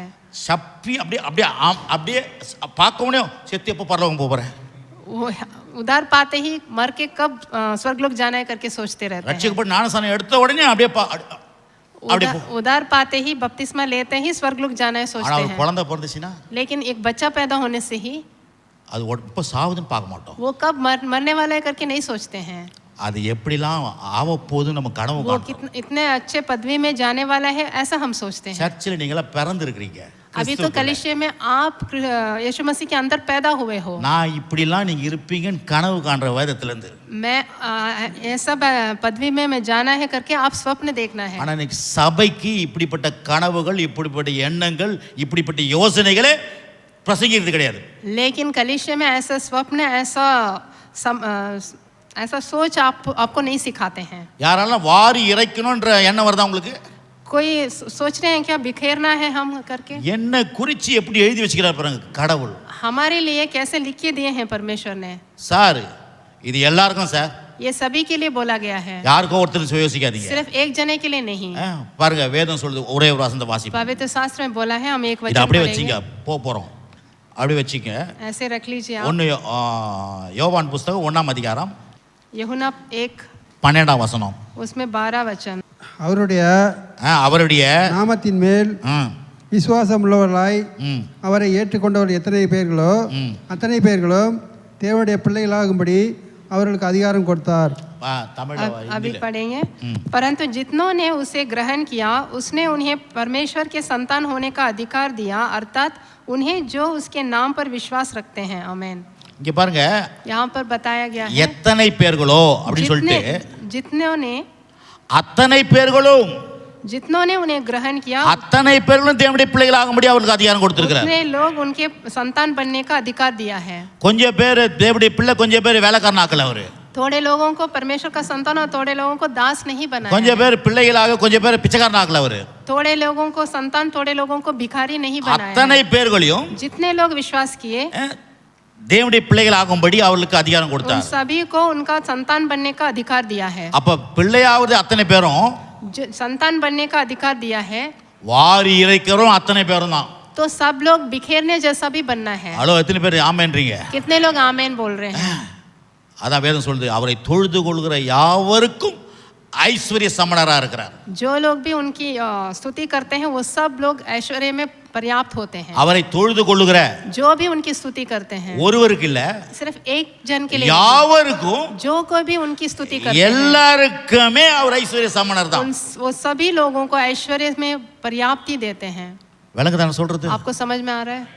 அப்போ இன்றைக்கு இதெல்லாம் என்ன பண்ணோம், யாருக்கோ சொல்றாரு பாஸ்டர், இல்ல இங்க இருக்கிற 100 பேருக்கு கடவுள் நீங்க சொல்றாரு. किसी के लिए बोल रहे हैं करके नहीं सोचना, हर एक जन के लिए ये बोला गया 2 है। கொரிந்தியர் புஸ்தகம், अभी फिर से हम 2 कोरिन्थिया में आएंगे। இந்த மாதிரி தான் உங்களை வச்சிருக்கிறாரு கர்த்தர். ऐसे ही हमें भी बनाया है। இப்ப 2 கொரிந்தியர் 8ஆம் அதிகாரம். 2 कोरिन्थिया 8वां अध्याय இப்போ निकालेंगे। நம்முடைய கேள்வி என்ன? हमारा प्रश्न क्या है? பாஸ்டர் என்கிட்ட இருந்தாலும் செய்ய மாட்டேனா பாஸ்டர்? मेरे पास रहने से तो मैं करूंगा करके आप बोलेंगे। நான் வாரி இறைக்க மாட்டேனா? क्या मैं बिखेरने जैसा नहीं நான் बनूंगा? சம்பூர்ணமா இருக்க மாட்டேனா? मैं संपूर्णता में नहीं रहूंगा क्या? இதான பிரச்சனை பாஸ்டர், என்கிட்ட இல்லையே. मेरे पास तो नहीं है अभी। கவனிக்க 8ஆம் அதிகாரம். अभी हम 8वां अध्याय पढ़ेंगे। 8ஆம் அதிகாரம் 1 ல இருந்து 4 வரைக்கும். 8वां अध्याय 1 से 4 तक पढ़ेंगे। அன்றியும் சகோதரரே சகோதரரே மக்கதோனியா நாட்டு சபைகளுக்கு தேவன் அளித்த கிருபையை உங்களுக்கு அறிவிக்கிறோம். அவர்கள் மிகுந்த உபத்திரவத்தினாலே சோதிக்கப்படுகையில் கொடிய தரித்திரமுடையவராக இருந்தும் தங்கள் பரிபூர்ண சந்தோஷத்தினாலே மிகுந்த உதாரணத்துவாய் கொடுத்தார்கள். மேலும் அவர்கள் தங்கள் திராணிக்கு தக்கதாகவும் தங்கள் திராணிக்கு மிஞ்சியும் கொடுக்க தாங்களே மனதுள்ளவர்களாய் இருந்தார் என்பதற்கு நான் சாட்சியாக இருக்கிறேன். தங்கள் உபகாரத்தையும் பரிசுத்தவான்களுக்கு செய்யப்படும் தர்ம ஊழியத்தின் பங்கையும் நாங்கள் ஏற்றுக்கொள்ளும்படி அவர்கள் எங்களை மிகவும் வேண்டிக் கொண்டார்கள். போதும். अब 1 से 4 तक पढ़ेंगे। अब हे भाइयों, हम तुम्हें परमेश्वर के उस अनुग्रह का समाचार देते हैं जो मकिदुनिया की कलीसियाओं में पर हुआ है कि क्लेश की बड़ी परीक्षा में उनके बड़े आनंद और भारी कंगालपन के बढ़ जाने से उनकी उदारता बहुत बढ़ गई। और उनके विषय में मेरी यह गवाही है कि उन्होंने अपने सामर्थ्य भर वचन सामर्थ्य से भी बाहर मन से दिया और इस दान में और पवित्र लोगों की सेवा में भागी होने के अनुग्रह के विषय में हमसे बार बार बहुत विनती की। आमीन। பாருங்க, இந்த கொரிந்தி சபையருக்கு சொல்றாரு, ये कोरिन्थियों के कलीसिया के बारे में बोला है। மக்கதோனியா சபைக்காரர்கள் எப்படி செஞ்சாங்க? मकिदुनिया के कलीसिया वाले कैसे किए? அவங்க எப்படி இருந்தாங்களாம்? वो लोग कैसे थे? மிகுந்த உபத்திரத்திலும் वो बहुत क्लेश में थे, சோதிக்கப்படுகையில் वो परीक्षाओं में थे, கொடிய தரித்திரம் உடையவர்களாக இருந்தும். वो कंगालपन में थे। பாருங்க, இங்க எப்படி அடுக்குறா பாருங்க. கொடிய தரித்திரம் உடையவர்களாக இருந்தும் बहुत क्लेश में थे, தங்கள் பரிபூர்ண சந்தோஷத்தால் மிகுந்த உதார்த்தமாய் கொடுத்தார்கள். वो उदारता में बहुत बड़े थे। பிறகு மேலும் அவர்கள் தங்கள் திராணிக்கு தக்கதாக தங்கள் திராணிக்கு மிஞ்சியும் கொடுக்க தங்களே மனது உள்ளவராய் இருந்தார் என்பதற்கு நான் சாட்சியாக இருக்கிறேன். और यहाँ बोला गया कि मेरी ये गवाही है कि उन्होंने अपनी सामर्थ भरी वरन सामर्थ से भी बाहर मन से दिया। आमीन। பாருங்க, சொல்றாரு, यहाँ पर बोले हैं ரொம்ப உபத்திரத்துல இருந்தாங்களாம், बहुत कंगालपन में थे, பிறகு தரித்திரம் பயங்கரமா கொடிய தரித்திரம் வேற, बहुत ही क्लेश में भी थे, ஆனா பரிபூர்ணமா சந்தோஷமா வாழ்ந்தாங்களாம். लेकिन वो उदारता में तो बड़े கொடுக்கறதுல. பிறகு 3 திராணிக்கு தக்கதாக கொடுக்கலையா, वो अपने सामर्थ से तो नहीं दिए, தங்கள் திராணிக்கு மிஞ்சியும் கொடுத்தாங்களாம். वो सामर्थ से भी बाहर दिए। இதுக்கு யார் சாட்சி? इसकी गवाह कौन दिए? பவுல் சொல்றாரு, நானே அதுக்கு சாட்சின்ற. पौलुस ही उनकी गवाह दिए। நான் உங்களுக்கு சாட்சி, அவங்க செஞ்சதை நான் பார்த்தேன்ற. उन्होंने जो भी किया था वो उन्होंने देखा और गवाही दिया। இது யாருக்கு சொல்றாரு? किससे बोले ये? கொரிந்தி சபைக்கு சொல்றாரு, மக்கதோனியா சபையில இப்படி பண்ணாங்க. कोरिन्थियों के कलीसिया में बोले मकिदुनिया के कलीसिया वाले कैसे किए करके। அது மாத்திரம் இல்ல, 4ஆம் வசனம், தங்கள் உபத்திரவத்தை தங்கள் உபகாரத்தை பரிசுத்தவான்களுடைய செய்யப்படும் தம் தர்ம ஊழியம் பங்கையும் நாங்கள் ஏற்றுக்கொள்ளும்படி அவர்கள் எங்களை மிகவும் வேண்டிக் கொண்டார்கள். और 4 में बोले कि इस दान में और पवित्र लोगों की सेवा में भागी होने के अनुग्रह के विषय में हमसे बार बार बहुत विनती की। இங்க பாருங்க, நாங்க கெஞ்சில, हम जाके विनती नहीं करे, கேள் தாங்க கெஞ்சில, हम हमें चाहिए करके हम जाके नहीं அவங்க मांगे, கெஞ்சி எங்களுக்கு கொடுத்தாங்க.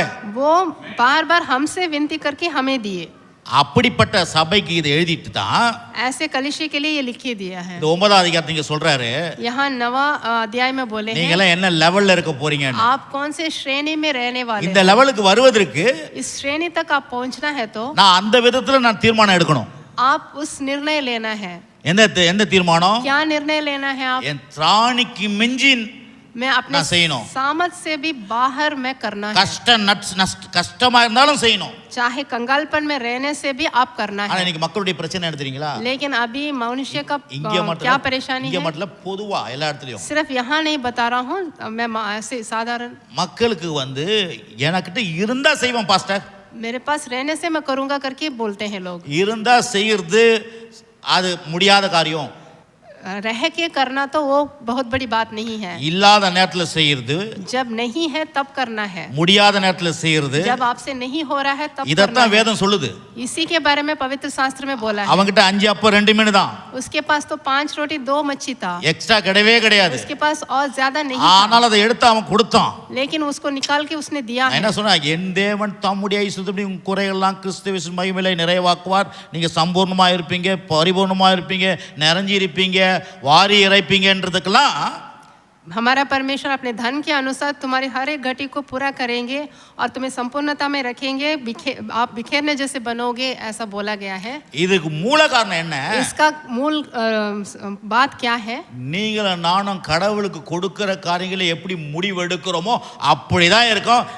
நான் இதை நான் ஆணித்தரமா இங்க சொல்லுவேன். நான் आप और हम परमेश्वर के दान, परमेश्वर के लिए देने के लिए क्या निर्णय ले रहे हो, उसके हिसाब से ये सब आपके लिए पूरा होगा। கர்த்தருக்கு கொடுத்த ஒருவனும் கடன்காரனா இருக்க மாட்டான். जो भी परमेश्वर के लिए देते हैं वो कभी कर्जदार नहीं बनेगा। கர்த்தருக்கு கொடுத்தவன் கடன் கொடுக்கிற மனுஷனா மாறிடுவான். जो परमेश्वर को देता है वो उधार देने वाला बनेगा। ஆகவே உங்களுக்கு என்ன இருக்குதுன்றது யோசிக்காது. என்ன இருக்குதுன்னு எவ்வளவு பிரச்சனை மத்தியிலும் நீங்க கர்த்தருக்கு கொடுத்து பாருங்க, உங்க வாழ்க்கை கடன் கொடுக்கறதுல கடன் கொடுக்கிற மனுஷனா மாறிடுவீங்க. इसलिए आप अपने पास क्या है करके आप नहीं देखना है, आपके आप में जो है, जितना है उससे भी बढ़कर आप देना है, சம்பூர்ணமான மனுஷனா மாறிடுவீங்க. तब आप संपूर्णता में बनोगे, வாரி இறைக்கிற மனுஷனா आप மாறிடுவீங்க. बिखेरने वाले बनोगे, சகலவித நற்கிரியை செய்கிற மனுஷனா மாறிடுவீங்க. सारे भले काम करने योग्य बनेंगे। ஏன்னா இது அப்படிப்பட்ட ஆபத்துக்கு வித்தை தான். क्योंकि वह सब बनने का बीज ही यही है। ஒரு விதவை வீட்டுக்கு போறாரு, एक विधवा के घर में गए थे, அங்க கொஞ்சம் எண்ணெய் கொஞ்சமாவுதான், वहां पर थोड़ा आटा थोड़ा तेल था। ஊழியக்காரர் சொல்ல அத குடு அப்படின்றாரு. भविष्यद्वक्ता बोले उसी में बनाओ। அருமையானவர்கள், நான் இன்னைக்கு சொல்றேன், इसलिए आप प्रियजनों मैं आपसे बोल रहा हूँ, தேவ ராஜ்யத்துக்கு परमेश्वर के राज्य के लिए எந்த அளவுக்கு நம்ம கொடுக்கிறோமோ जितना आप दे रहे हो கடவுள் உங்களை உயர்த்துவார். परमेश्वर आपको बड़ा करेंगे। ஏன்னா அதுதான் நம்ம மேல வச்சிருக்க நோக்கம். यही योजना परमेश्वर ने हमारे ऊपर रखा है। செத்தா பரலோகம் போறது நோக்கம் இல்ல, सिर्फ मर के स्वर्गलोक जाना उद्देश्य नहीं है। இந்த பூமியில इस भूमि में கடவுளுடைய மகிமையை வெளிப்படுத்தக்கூடிய மனுஷனையே உங்களை என்னை வச்சிருக்காரு கர்த்தர். परमेश्वर की महिमा को अभिव्यक्त करने वाला बनना है आप। தெரியுங்களா? சும்மா ஞானஸ்நான தொட்டில் முக்கி ஏஞ்சிட்டு நேரா பரலோகத்துக்கு போறத பத்தி அதுக்காக கடவுள் ரட்சிக்கல. सिर्फ बपतिस्मा लेके स्वर्गलोक जाने के लिए आपको उद्धार नहीं दिया है। நீங்கள் சம்பூர்ணமா இருக்கணுமா? आप संपूर्णता में रहना அது है। பாருங்க 6ஆம் வசனம் சொல்றது. 6ஆம் வசனத்துல 9:6 பாருங்க, நான் வாசிக்காத மறந்துட்டேன். 9:6 नवा अध्याय में 6 वचन पढ़ेंगे। சொல்றாரு, பின்னும் நான் சொல்லுகிறது என்னவெனில், சிறுக விதைக்கும் சிறுக கொடுப்பான், சிறுக அறுப்பான், பெருக விதைக்கும் பெருக அறுப்பான்றாரு. அது परंतु बात तो ये है कि जो थोड़ा बोता है वह थोड़ा काटेगा और जो बहुत बोता है वो बहुत काटेगा। பிறகு 7 ரொம்ப இதுக்கு தான் வாசிக்கிறதா நான் 6 வாசிட்டேன். 7 பாருங்க, அவனவன் பிசானனும் அல்ல கட்டாயம் அல்ல, தன் மனதின் நியமத்தின்படியே கொடுக்க கடவன், உற்சாகமாய் கொடுப்பதில் தேவன் பிரியமா இருக்கிறார். 7वां वचन, हर एक जन जैसा मन में ठाने वैसा ही दान करे, ना कुड़ के और ना दबाव से, क्योंकि परमेश्वर हर्ष से देने वाले से प्रेम रखता है। நீங்கள் நானும் आप और हम செமையான நல்ல லெவல்ல இருக்கிறதுக்கு தான் கர்த்தர் இதை போதிக்கிறார். अच्छे श्रेणी तक पहुंचने के लिए ही यहाँ पर हमें प्रचार किया जा रहा है। கர்த்தர் நம்மள ஒண்டியில்லாத ஆக்கிறதுக்கு இதை போதிக்கல. परमेश्वर हमें नीचे स्थान पर पहुंचाने के लिए यहाँ पर नहीं लिखी रखा है। ஒண்ணே இல்லாத இருக்கிற உங்களை சம்பூர்ணமா இருக்கும்படியாக உங்களையும் என்னையும் சம்பூர்ணமா ஆக்கிறதுக்கு தேவன் இதை செய்கிறார். आपको और हमें बहुतायत में रखने के लिए परमेश्वर ने यहाँ पर लिख दिया है। நீங்களான எல்லாவற்றிலும் நல்லா இருக்கணும். आप और हम हर प्रकार से अच्छे रहना है, சகலவித நற்கிரியிலும் நல்லா இருக்கணும். सब प्रकार से आप अच्छा रहना है, அது மாத்திரம் இல்ல, எப்பொழுதும் நல்லா இருக்கணும். हमेशा अच्छा रहना है। ஏழைகளுக்கு கொடுக்கிற மக்களா இருக்கணும். आप गरीबों को दान देने वाला बनना है। பாருங்க, और நீங்க ஒரு நாம் அப்படின்னு சொல்லிட்டு நாம் இல்லை அப்படின்னு சொல்ல போறேன். நான் இல்லை, நீங்க இல்லை, நான். இந்த இடத்துல நான் பயன்படுத்தணும். நான் ஒரு 10 சபையை கட்டி கொடுப்பேன்னு சொல்லிட்டு யாருன்னா தீர்மானம் எடுத்துக்கிறீங்களா? हम एक 10 அப்படி ஆக போறேன். 10 சபையை நான் கட்டி கொடுக்க போறேன். हम एक 10 कलिसिया बनवाएंगे करके किसी ने निर्णय लिया है? சார், நான் கோயிலுக்கு எதுக்கு வந்தேன், ஏதாவது தருவாங்கன்னு தான் வரேன். அப்படி ஆக்கி வச்சுருக்காங்க இன்னைக்கு சபை. हम लेकिन कलिसिया में किस लिए आ रहे हैं? சர்ச்சை எப்படி ஆக்கி வச்சுருக்காங்கன்னா, कलिसिया को कैसे बना दिया है? சர்ச்சுக்கு போனா ஏதாவது அரிசி பருப்புலாம் கொடுப்பாங்க. कलिशे में जाने से कोई दाल चावल देंगे करके जा रहे हैं எங்கனா करके பாஸ்டர் बोलेंगे। அந்த ட்ரஸ்ட் எழுதி எழுதி போட்டு ஏதாவது பண்ணி கொடுப்பாரு. क्योंकि पास्टर कुछ लिख के डाल के हमको सहायता करेंगे करके எப்படி ஆக்கி வச்சுக்கிறாங்க பாருங்க. कैसे बना दिया है। இங்க சர்ச்சில சொல்லுது, लेकिन यहाँ कलिशे में बताया நீ गया है கொடிய தரித்திரத்துல கொடுக்கும் பொழுது நீ சம்பூர்ணமாயிட வேண்டியது. तुम अपने कंगालता में तुम कुछ दान देने से तुम पर्याप्त बनोगे। திராணிக்கு மேல ஐயோ என்னால இவ்வளவு தான் கொடுக்க முடியும் சார். இல்ல என்னால 10 ரூபாய் தான் கொடுக்க முடியும். मैं से 10 रुपए में दे सकता हूँ, ஆனா நான் 100 ரூபாய் கொடுக்க போறேன். लेकिन मैं 100 रुपया दूंगा। நேத்து கூட நான் மதியானம் நினைச்சிருந்தேன் பாருங்க. कल भी मैं दोपहर में मैंने सोचा था, எங்க ஐயாக்கு இப்போ சர்ச்சி கட்டுறதுக்கு கட்டினுக்கிறாரு. கட்டுறதுக்கு मेरे पास्टर जी अभी चर्च बना रहे हैं, பெரிய ஒரு அமௌண்ட் கொடுக்கணும்னு சொல்லிட்டு बहुत बड़ा யோசனை பண்ணியிருந்தேன். बहुत बड़ा अमाउंट देना है करके मैं सोच रहा था। ஹலோ எங்க அவன் மூஞ்சி பார்த்துக்கிறாங்க. என்ன அவங்க ரெண்டு பேரும் ஏன்னா என்ன தீர்மானம் எடுக்கிறீங்கன்றது கடவுள் आप பார்க்கறார். क्या निर्णय ले रहे हो करके परमेश्वर देखते हैं। 10 சபையை கட்டி கொடுக்கணும், நான் கட்டி கொடுக்கணும். இது நாம் கிடையாது. நான் எழுதுன பாருங்க, 10 நாம் இல்ல அப்படி சொல்லக்கூடாது. 10 कलिशा में बनवा के देना है करके आप निर्णय लेना है। நீங்கள் நீங்கள் இல்ல இல்ல நீங்கன்னு சொன்னோனியோ அப்படி பார்த்து அவரை சொல்றாரு பாரு பாஸ்டர். आप लोग बोलने से एक दूसरे को बोलेंगे, उसको बोल रहे हैं मुझे नहीं बोल रहे ஓ करके, நீங்கள் அந்த சகோதரியை சொல்றாரு. वो उसको बोल रहे हैं हमें नहीं बोल रहे हैं। அதனால தான் நான் முதல்ல எழுத நாம் இல்லன்ட்டேன், எழுதிட்டேன், இல்லைன்னு எழுதி வச்சுக்கிறேன். हम नहीं मैं, நீங்கள் இல்லை, हम नहीं मैं बोलना है, அதுக்கப்புறம் நான் நான் मैं। அப்படின்னா ஒவ்வொருத்தரும் இங்க இருக்கிறாங்க. एक एक जन भी ऐसा நான் बोलना 10 है। சபையை கட்டி கொடுக்கணும். मैं 10 कलिशे बनवा के दूंगा। மாசம் மாசம் 10 பாஸ்டர்களுக்கு நான் என்ன பண்ணணும், சப்போர்ட் பண்ணணும். हर महीना मैं 10 पास्टरों को मदद करूंगा। ஊழியங்களுக்கு பாஸ்டர்களுக்கு சப்போர்ட் பண்ணணும் மாசம் மாசம். सेवकाई में 10 पासवानों को मैं मदद करूंगा। இப்படி ஏன்னா நீங்களும் சம்பூர்ணம் அடையும்படியா கடவுள் வச்சிருக்கிறார் நம்மள. क्योंकि आप और हम बहुतायत में रहना है करके परमेश्वर ने हमें हमारी வாரி இறைக்கிற மனுஷனை கடவுள் மாத்தி हमें இருக்கிறாரு. बिखेरने वाले बनना है। அந்த நிலைக்கு தான் உங்களை என்ன கொண்டு போன उस ஆசைப்படுறாரு. स्थिति में हम बनना है। இத நான் சொல்லுங்க, ये मैं नहीं बोल रहा हूँ, வேதத்துல காமிச்சேன். या पवित्र शास्त्र में भी मैंने दिखाया था। இயேசு என்ன சொல்றாரு பாருங்க. यीशु मसीह क्या बोल रहे हैं। சீக்கிரம் நான் முடிக்கிறேன். अभी हम லூக்கா खत्म करेंगे। எல்லாம் வாசிங்க, நீங்க போய் வீட்ல போய் வாசிங்க. லூக்கா 10ஆம் அதிகாரம். लूका निकालेंगे, लूका में 10वां अध्याय। யாராவது ஒருத்தர் ஆனா நம்ம சபையில என்ன பண்ணிட்டு இருக்காங்கன்னா, लेकिन कलिशे में क्या कर दिए, யாருப்பா ரத்த சாட்சி சாவ போறது, ரத்த சாட்சி யாரு, ரத்த சாட்சி யாரு யாரு, என்னம்மா கை தூக்க முடியாமா, என்னப்பா கை தூக்க முடியாது, ரத்த சாட்சி சொல்லுங்க சொல்லுங்க சொல்லுங்க. लहू की गवाही से कौन मरने எதுக்கு वाला है, தூக்குறான் பாரு, அவங்க தெரியல பாரு. சொல்லுங்க சொல்லுங்க. लहू की गवाही से कौन मरने वाला है करके ऐसे पूछते हैं। என்னப்பா சைமன், சைமன் லடக்குன்னு தூக்கிட்டாரு. தமிழ் தெரியாதுல்ல. लहू की गवाही से कौन मरने वाला है करके ऐसे दूसरे कलिशे में पूछते हैं। 10 சபை கட்டி கொடுக்க போறேன்ட்டு கை தூக்குங்க, கடவுள் செய்வார். लेकिन आप मैं 10 कलिशों को मैं बनवा के दूंगा करके हाथ उठाना है। சர்ச் என்ன லெவல் ஆயிடுச்சு தெரியுங்களா? कलिशा आजकल कैसा हो गया है, உயிராக்கணும் சாவடிக்கணும். जो जीवित है उसको मार डाल रहे हैं। அவனை உருப்படியா விட கூட சாவடிச்சு எங்கடா கண்ணாமண்ணான்னு கத்திட்டு செத்துறான். उसको ठीक से जीने नहीं देता, उसको मार डालते हैं।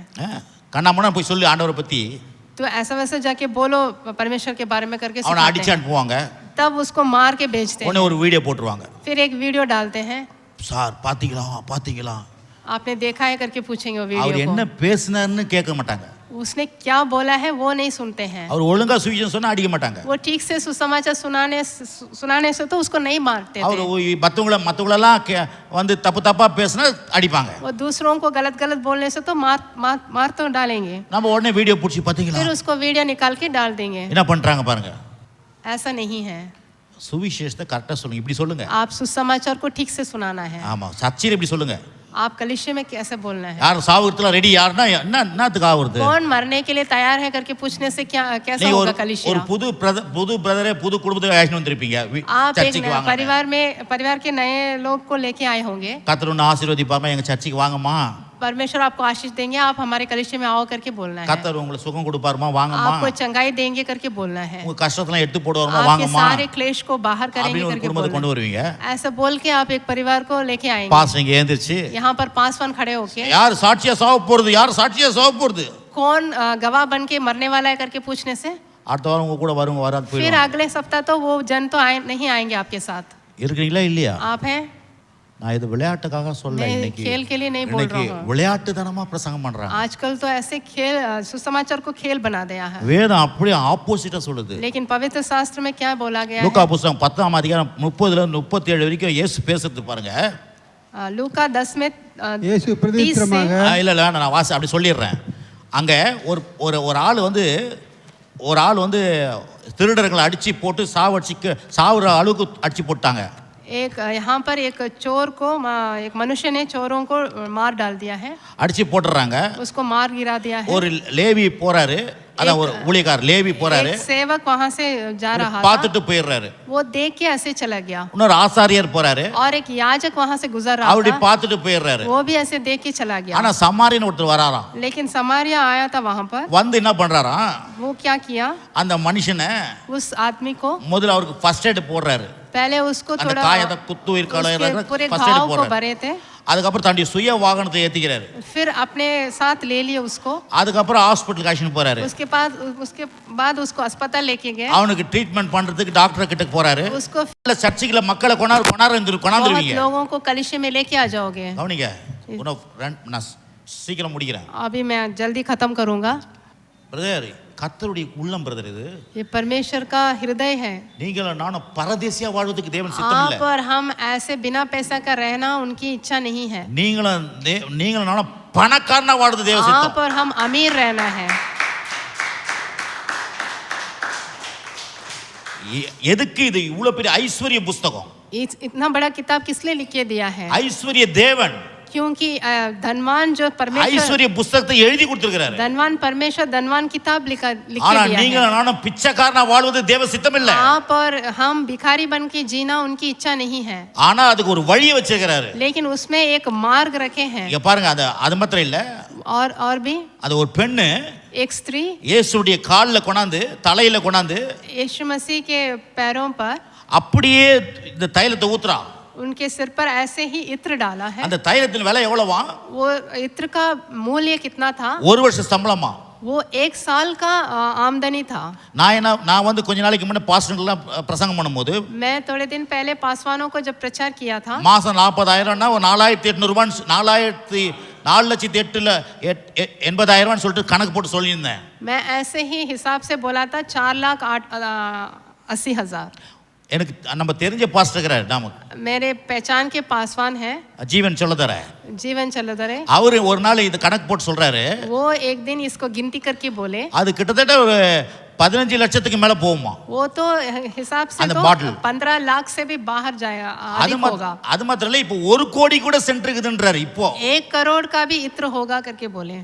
ஹலோ, 1 கோடிக்கு 1 करोड़ तक जाएगा उसका, அதுக்கு वो इत्र के लिए। நம்ம பாருங்க, எந்த உலகத்துல இருக்கிறோம்? हम किस दुनिया में हैं? தரித்திர உலகத்துல வாழ்ந்துட்டு हम இருக்கோம். दरिद्रता में जी रहे हैं। ஆனா கடவுள் வந்து பணக்கார உலகத்தை படைச்சிட்டாரு. लेकिन परमेश्वर ने तो एकदम अमीर दुनिया बनाया है। பணக்கார மனுஷனை நம்மள ஆக்கி இருக்கிறாரு. हमें अमीर बनाया है சிலுவையின் மூலமா. क्रूस के द्वारा। வேதம் சொல்லுதுங்க, पवित्र शास्त्र में बोला है। தானியேல் பழைய ஏற்பாட்டுல தானியேல் எப்படி இருந்தான்? दानियल पुराने नियम में कैसा था? தானியலுடைய ஃப்ரெண்ட்ஸுங்களாம் யாருன்னா 4 பேரு. दानियल और दानियल के दोस्त 4 लोग थे। அசரியா, अजरिया, அனானியா, மிஷாவேல், मिशावेल, தானியல். இவங்க 4 பேரும் ये 4 लोग யூத ராஜ குலத்தின் மக்களாம். यहूदियों के राज्य के थे। அவங்கள பாபிலோன்ல தூக்கிட்டு போயிட்டாங்க, அடிமைப்பட்டு. बाबिलोन में दासत्व में लेके चले। ராஜாக்கள் நிறைய பேர் அப்படியே ஆட்சி போய் போறாங்களே தவிர, बहुत राजा लोग बदलते जा रहे हैं। அந்தந்த ராஜா மாறுறான். वो राजा तो बदलते जा रहा है, ஆனா இந்த 4 பேரும் लेकिन ये 4 लोग அந்த ராஜ்யத்திலே உறுதியா இருக்கிறாங்க. उस राज्य में वो स्थिर थे। கவனிங்க, நான் முக்கியமான காரியம் சொல்றேன். मैं बहुत महत्वपूर्ण बात बोल रहा சும்மா हूँ। நேரத்தை போக்குறதுக்கு, உங்களை வந்து உட்கார வச்சு நேரம் போக்குறதுக்காக நான் இங்க பிரசங்கம் பண்ணல. मैं यहाँ पर समय बिताने के लिए प्रचार नहीं कर रहा हूँ। உங்க வாழ்க்கை லைஃப் சேஞ்சே மாத்திரும். आपके जीवन को बदलना है ये सब सुनने से। ஏன்னா வேதத்தை பத்தி நான் பேசுறேன். मैं पवित्र शास्त्र से निकाल कर बोल रहा हूँ। அவங்க தானியேல் எப்படிப்பட்டவராங்க? அவங்க எல்லாரும் वो 4 जने कैसे थे? 10 மடங்கு சமர்த்தசாலிகள். वो 10 गुना अधिक सामर्थ थे। ஞானம், புத்தி, அறிவு, விவேகம் எல்லாத்துலயும். ज्ञान, बुद्धि, समझ, विवेक में। அப்ப பாருங்க, அவங்க எல்லாம் யாரு? யூதர்கள். वो सब यहूदियाँ थे। இந்த காலத்திலயும் आजकल भी இன்னும் இஸ்ரவேல் தேசத்துல யூதர்கள் இருக்கிறாங்களே, अभी भी इसराइल के देश में तो यहूदियाँ हैं உலகம் முழுவதும் யூதர்கள் இருக்கிறாங்களே. और पूरे संसार में है। இயேசு அந்த யூதர்கள் வழியா தான் பிறந்தாரு. यीशु मसीह वो यहूदियों के द्वारा ही पैदा हुए। இன்னைக்கு உலக மக்கள் சொல்றாங்க, आज भी संसार के लोग बोल रहे கவனிங்க, யூதர்கள் हैं यहूदियाँ இன்னைக்கும் அவங்க தான் பெரிய பணக்கார உலகத்துல. यहूदियाँ ही आजकल भी अमीर हैं। இன்னைக்கும் அவங்க தான் அறிவாளி தாஸ்தியா, अभी भी वो लोग ही ज्ञानवान हैं अधिक, ஃபர்ஸ்ட்ல இருக்கிறாங்களாம். वो लोग प्रथम हैं। ஆனா लेकिन நீங்களும் நானும் யார் தெரியுமா? आप और हम कौन हैं? நீங்களும் நானும் யார் தெரியுமா? आप और हम कौन हैं? ஆவிக்குரிய யூதர்கள். आत्मिक रूप से हम ही यहूदियाँ हैं। ஒரு வசனத்தை வாசி முடிப்போம். एक वचन पढ़ेंगे ரோமர் புத்தகம் 3ஆம் அதிகாரம். रोमियो का किताब 3 अध्याय में। என்ன சொல்ல வரேன்னா, இன்னைக்கு பாருங்க நம்ம எப்படி போயிட்டு இருக்கிறோம் தெரியுமா சர்ச்சில். आजकल कलीसिया कैसा जा रहा है? 3ஆம் அதிகாரம் ரோமர், रोमियो का किताब 3 अध्याय, சாரி 2ஆம் அதிகாரம், 2 अध्याय, 2ஆம் அதிகாரம் 2 अध्याय में 29. 29। உள்ளத்தில் யூதன் எவனோ யூதன் எழுத்தின்படி உண்டாகாமல் ஆவின்படி இருதயத்தில் உண்டாகும் விருத்த சேதனமே விருத்த சேதனம். இப்படிப்பட்ட குறிய புகழ்ச்சி மனுஷனால் அல்ல தேவனால உண்டாயிருக்கிறது. வாசிங்க. पर यहूदी वही है जो आंतरिक है और खतना वही है जो हृदय का और आत्मा में है, ना कि लेख का। ऐसा की प्रशंसा मनुष्यों की ओर से नहीं परंतु परमेश्वर की ओर से होती है। आमीन। இங்கே கடவுளுடைய ஆவியை எழுதி வச்சுக்கிறாரு. यहाँ पर परमेश्वर के பவுல் आत्मा மூலமாக पौलुस के द्वारा 28 சொல்லப்பட்டிருக்குது.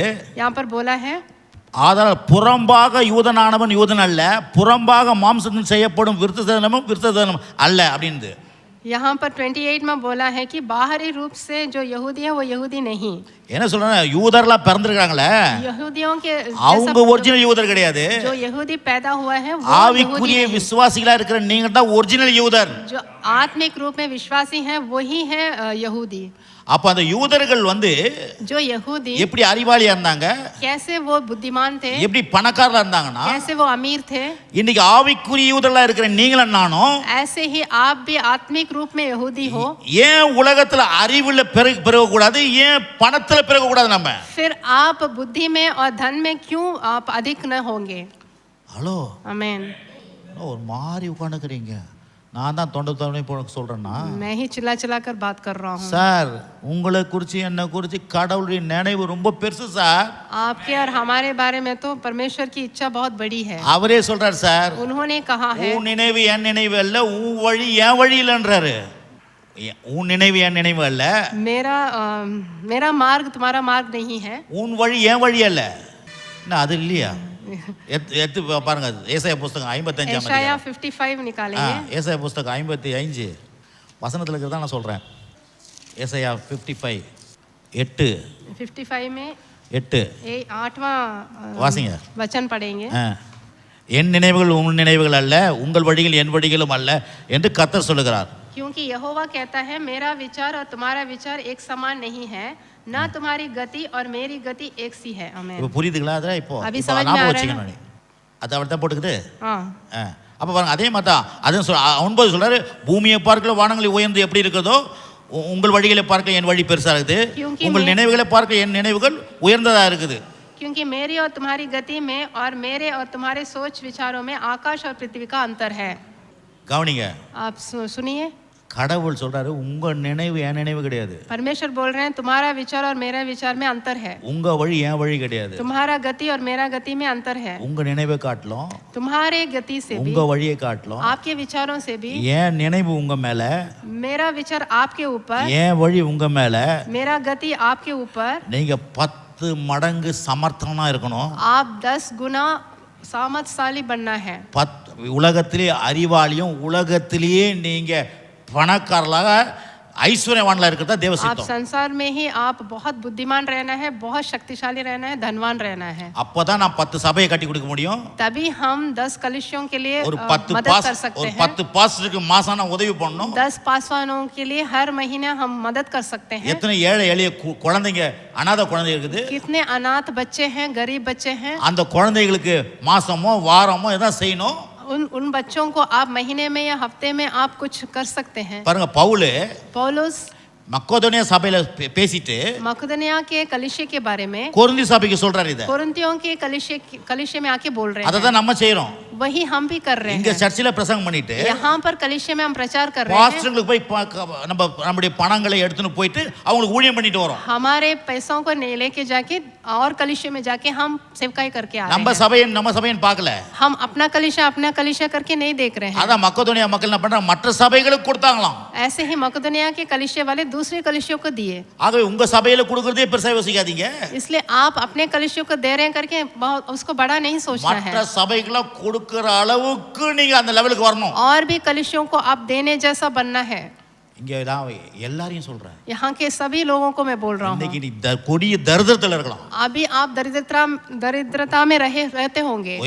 கொடுக்க முடிய திராணி இல்லாத இருக்கலாம். आपके पास कुछ भी ना होगा कि आप कुछ दे தேவன் உங்கள் सके, வாழ்க்கையை மாத்துவார். लेकिन परमेश्वर आपके जीवन को बदलेंगे। என்ன தேவன் கையால உண்ணில்லாதவரா?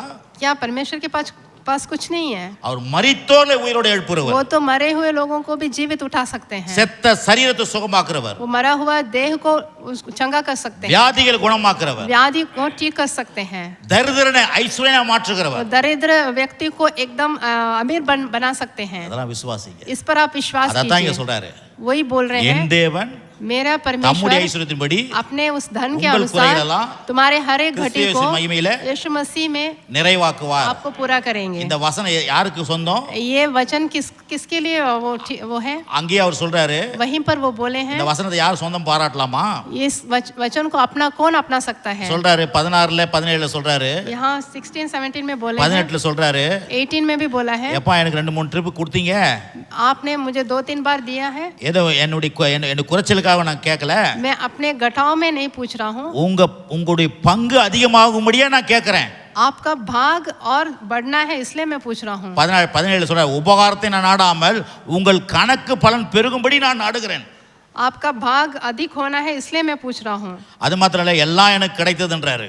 सब कुछ मुझे मिलेगा பரிபூர்ணம் உண்டாயிருக்குதுன்றாரு. और परिपूर्णता रहेगा। நான் திருப்தி அடைந்திருக்கிறேன்றாரு. मैं तृप्त हुआ हूँ करके बोले हैं। அப்படி சொல்லிட்டு தான் சொல்றாரு, ऐसा बोल के बोले என் हैं, தேவன் தம்முடைய ஐஸ்வரியத்தின் உங்கள் குறைகளெல்லாம் கிறிஸ்து இயேசுவின் மகிமையிலே நிறைவாக்குவார். मेरा परमेश्वर अपने धन के अनुसार जो मसीह यीशु में है तुम्हारे हर एक घटी को पूरा करेंगे। சொல்லுங்க, எல்லாம் கிடைத்தது, सब कुछ मिलेगा बोलेंगे। பரிபூர்ணம் உண்டாயிருக்குது, हम में परिपूर्णता है, திருப்தி அடைந்திருக்கிறேன். हम तृप्त हो गए हैं। சொல்லுங்க, எல்லாம் கிடைத்தது. 18 வசனத்துல இருக்குது, எல்லாம் கிடைத்தது, 18 में आप देखिए, பரிபூர்ணம் உண்டாயிருக்கிறது, நான் திருப்தி அடைந்திருக்கிறேன்.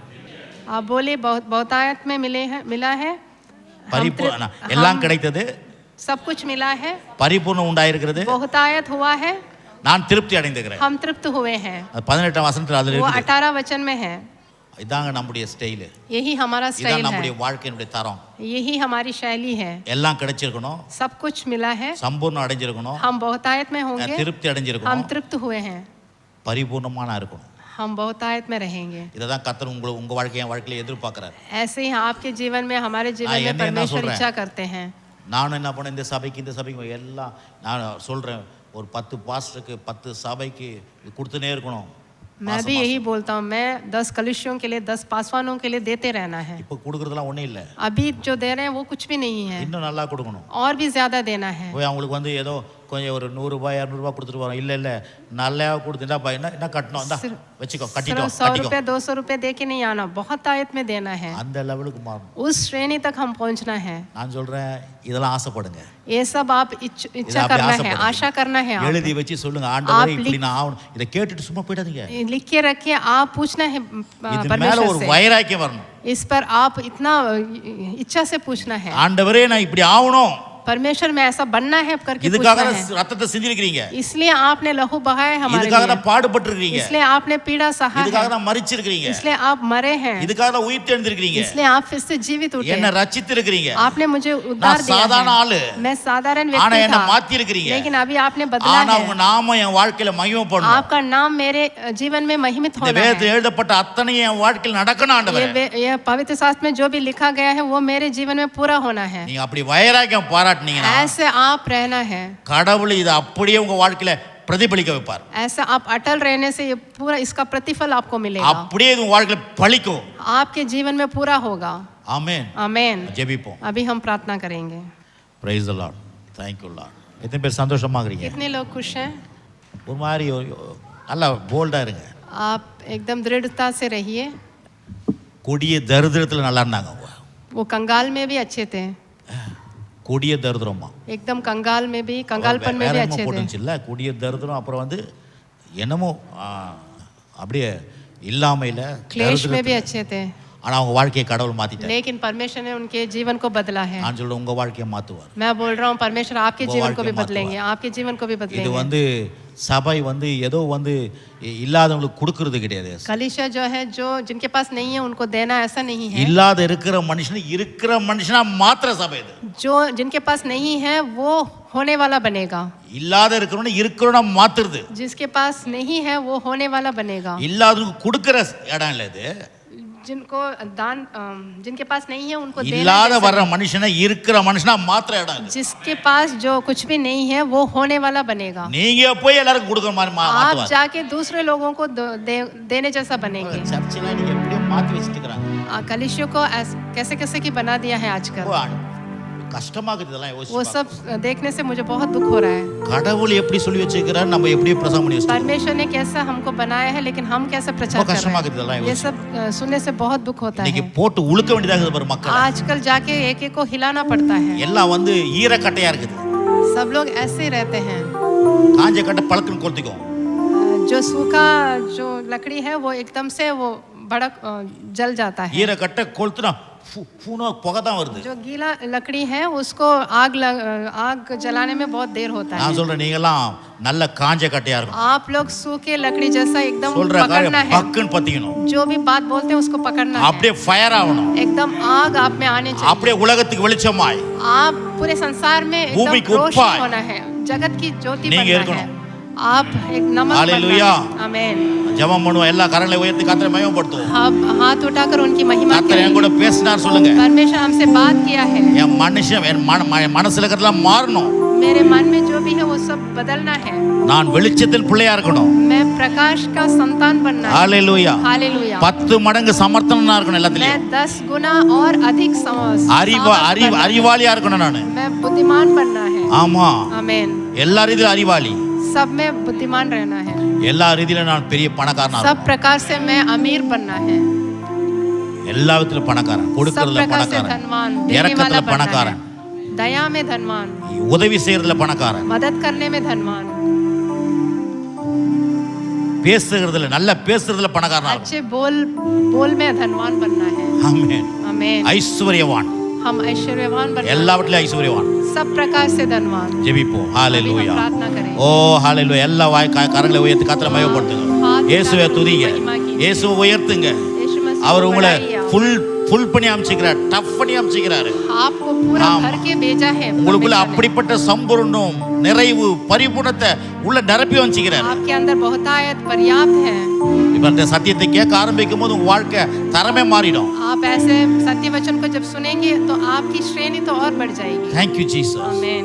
நன்றி ஆண்டவரே, உம்மை துதிக்கிறோம். Thank you இந்த Lord। இந்த காலை வேளையில உங்களுடைய வார்த்தையின் மூலமா எங்களோட பேசினதுக்காக प्रेमी நன்றி. परमेश्वर, आप इस अच्छे समय के लिए धन्यवाद। உங்களுடைய ஆசீர்வாதத்தின் மழை எங்கள் மேல ஊற்றப்பட்டதுக்காக आपकी நன்றி. आशीष की वर्षा हम पर आपने भेजा எங்களை है। ஆசீர்வாதத்தினால் நிரப்பி இருப்பதுக்காக हमें நன்றி. आशीष से भरा है।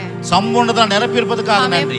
बहुतायत से भरा है। உங்களுடைய மகிமையின் ஐஸ்வர்யத்தால் நிரப்பி இருப்பதுக்காக आपकी நன்றி. महिमा के धन से हमें भरा है प्रभु। எங்கள் குறைகளெல்லாம் நீக்கி போடுறதுக்காக நன்றி. हमारे सारे घटाव को आपने बदल दिया है। எங்களுடைய எல்லா கொடிய தரித்திரங்களும் மாறுவதற்காக நன்றி. हमारे सारे कंगालपन को आपने बदल दिया है। எல்லாம் இல்லாம எங்கள் வாழ்க்கையில நீங்கினதுக்காக நன்றி. सारे क्लेश हमसे भाग गया है। தகப்பனே உமக்கு ஸ்தோத்திரம். इसके लिए धन्यवाद पिता। கேட்ட ஒவ்வொருடைய வாழ்க்கையிலும் जो लोग भी ये सब सुने हैं, ஆவிக்குரிய காரியங்கள், आत्मिक रूप சரீர से, பிரகார காரியங்கள், देह के रूप குடும்ப में, காரியங்கள், सारे परिवार, பொருளாதார காரியங்கள், सारे आर्थिक रूप में, வேலை காரியங்கள், नौकरी में, எல்லா ரீதியிலும் सब प्रकार से உம்முடைய மகிமை आपकी महिमा, ஐஸ்வர்யம் आपकी ऐश्वर्य நிறைந்திருப்பதாக. बहुतायत में हो। நீர் அவர்கள் குறைகளை நிறைவாக்குவீராக. आप सारे घटाव को पूरा कीजिए। நன்றி செலுத்துகிறோம். Thank you Lord. ஒவ்வொரு ஆசீர்வதி एक एक जन को भी आप आशीष வந்து दीजिए। அவர்கள் சாட்சி சொல்வார்களாக. एक एक जन भी यहाँ की गवाही बोल सके। அநேக மக்களுக்கு உதவி செய்யற மக்களா बहुत மாறுவார்களாக. लोगों को ये मदद करने वाले बन सके। ஊழியங்களுக்கு சபைகளுக்கு கொடுக்கிற மக்களா மாறுவார்களாக. सारे सेवकाई के लिए कलीसियों के लिए मदद कर सके। நன்றி ஆண்டவரே, थैंक यू लॉर्ड, உம்மை துதிக்கிறோம். आपकी स्तुति करते எல்லா हैं। துதி கனமகிமையும் सारी स्तुति और आदर உமக்கு செலுத்துகிறோம். आपको देते हैं இயேசுவின் நாமத்தில் यीशु के नाम से, ஆமென். आमीन। நம்முடைய கர்த்தராகிய இயேசு கிறிஸ்துவின் கிருபையும் பிதாவாகிய தேவனுடைய அன்பும் பரிசுத்த ஆவியின் ஐக்கியமும் சமாதானமும் இன்றைக்கு என்றைக்கும் சதாகாலம் நம்மோடு கூட இருப்பதாக. ஆமென். ஷாலோம். शालोम।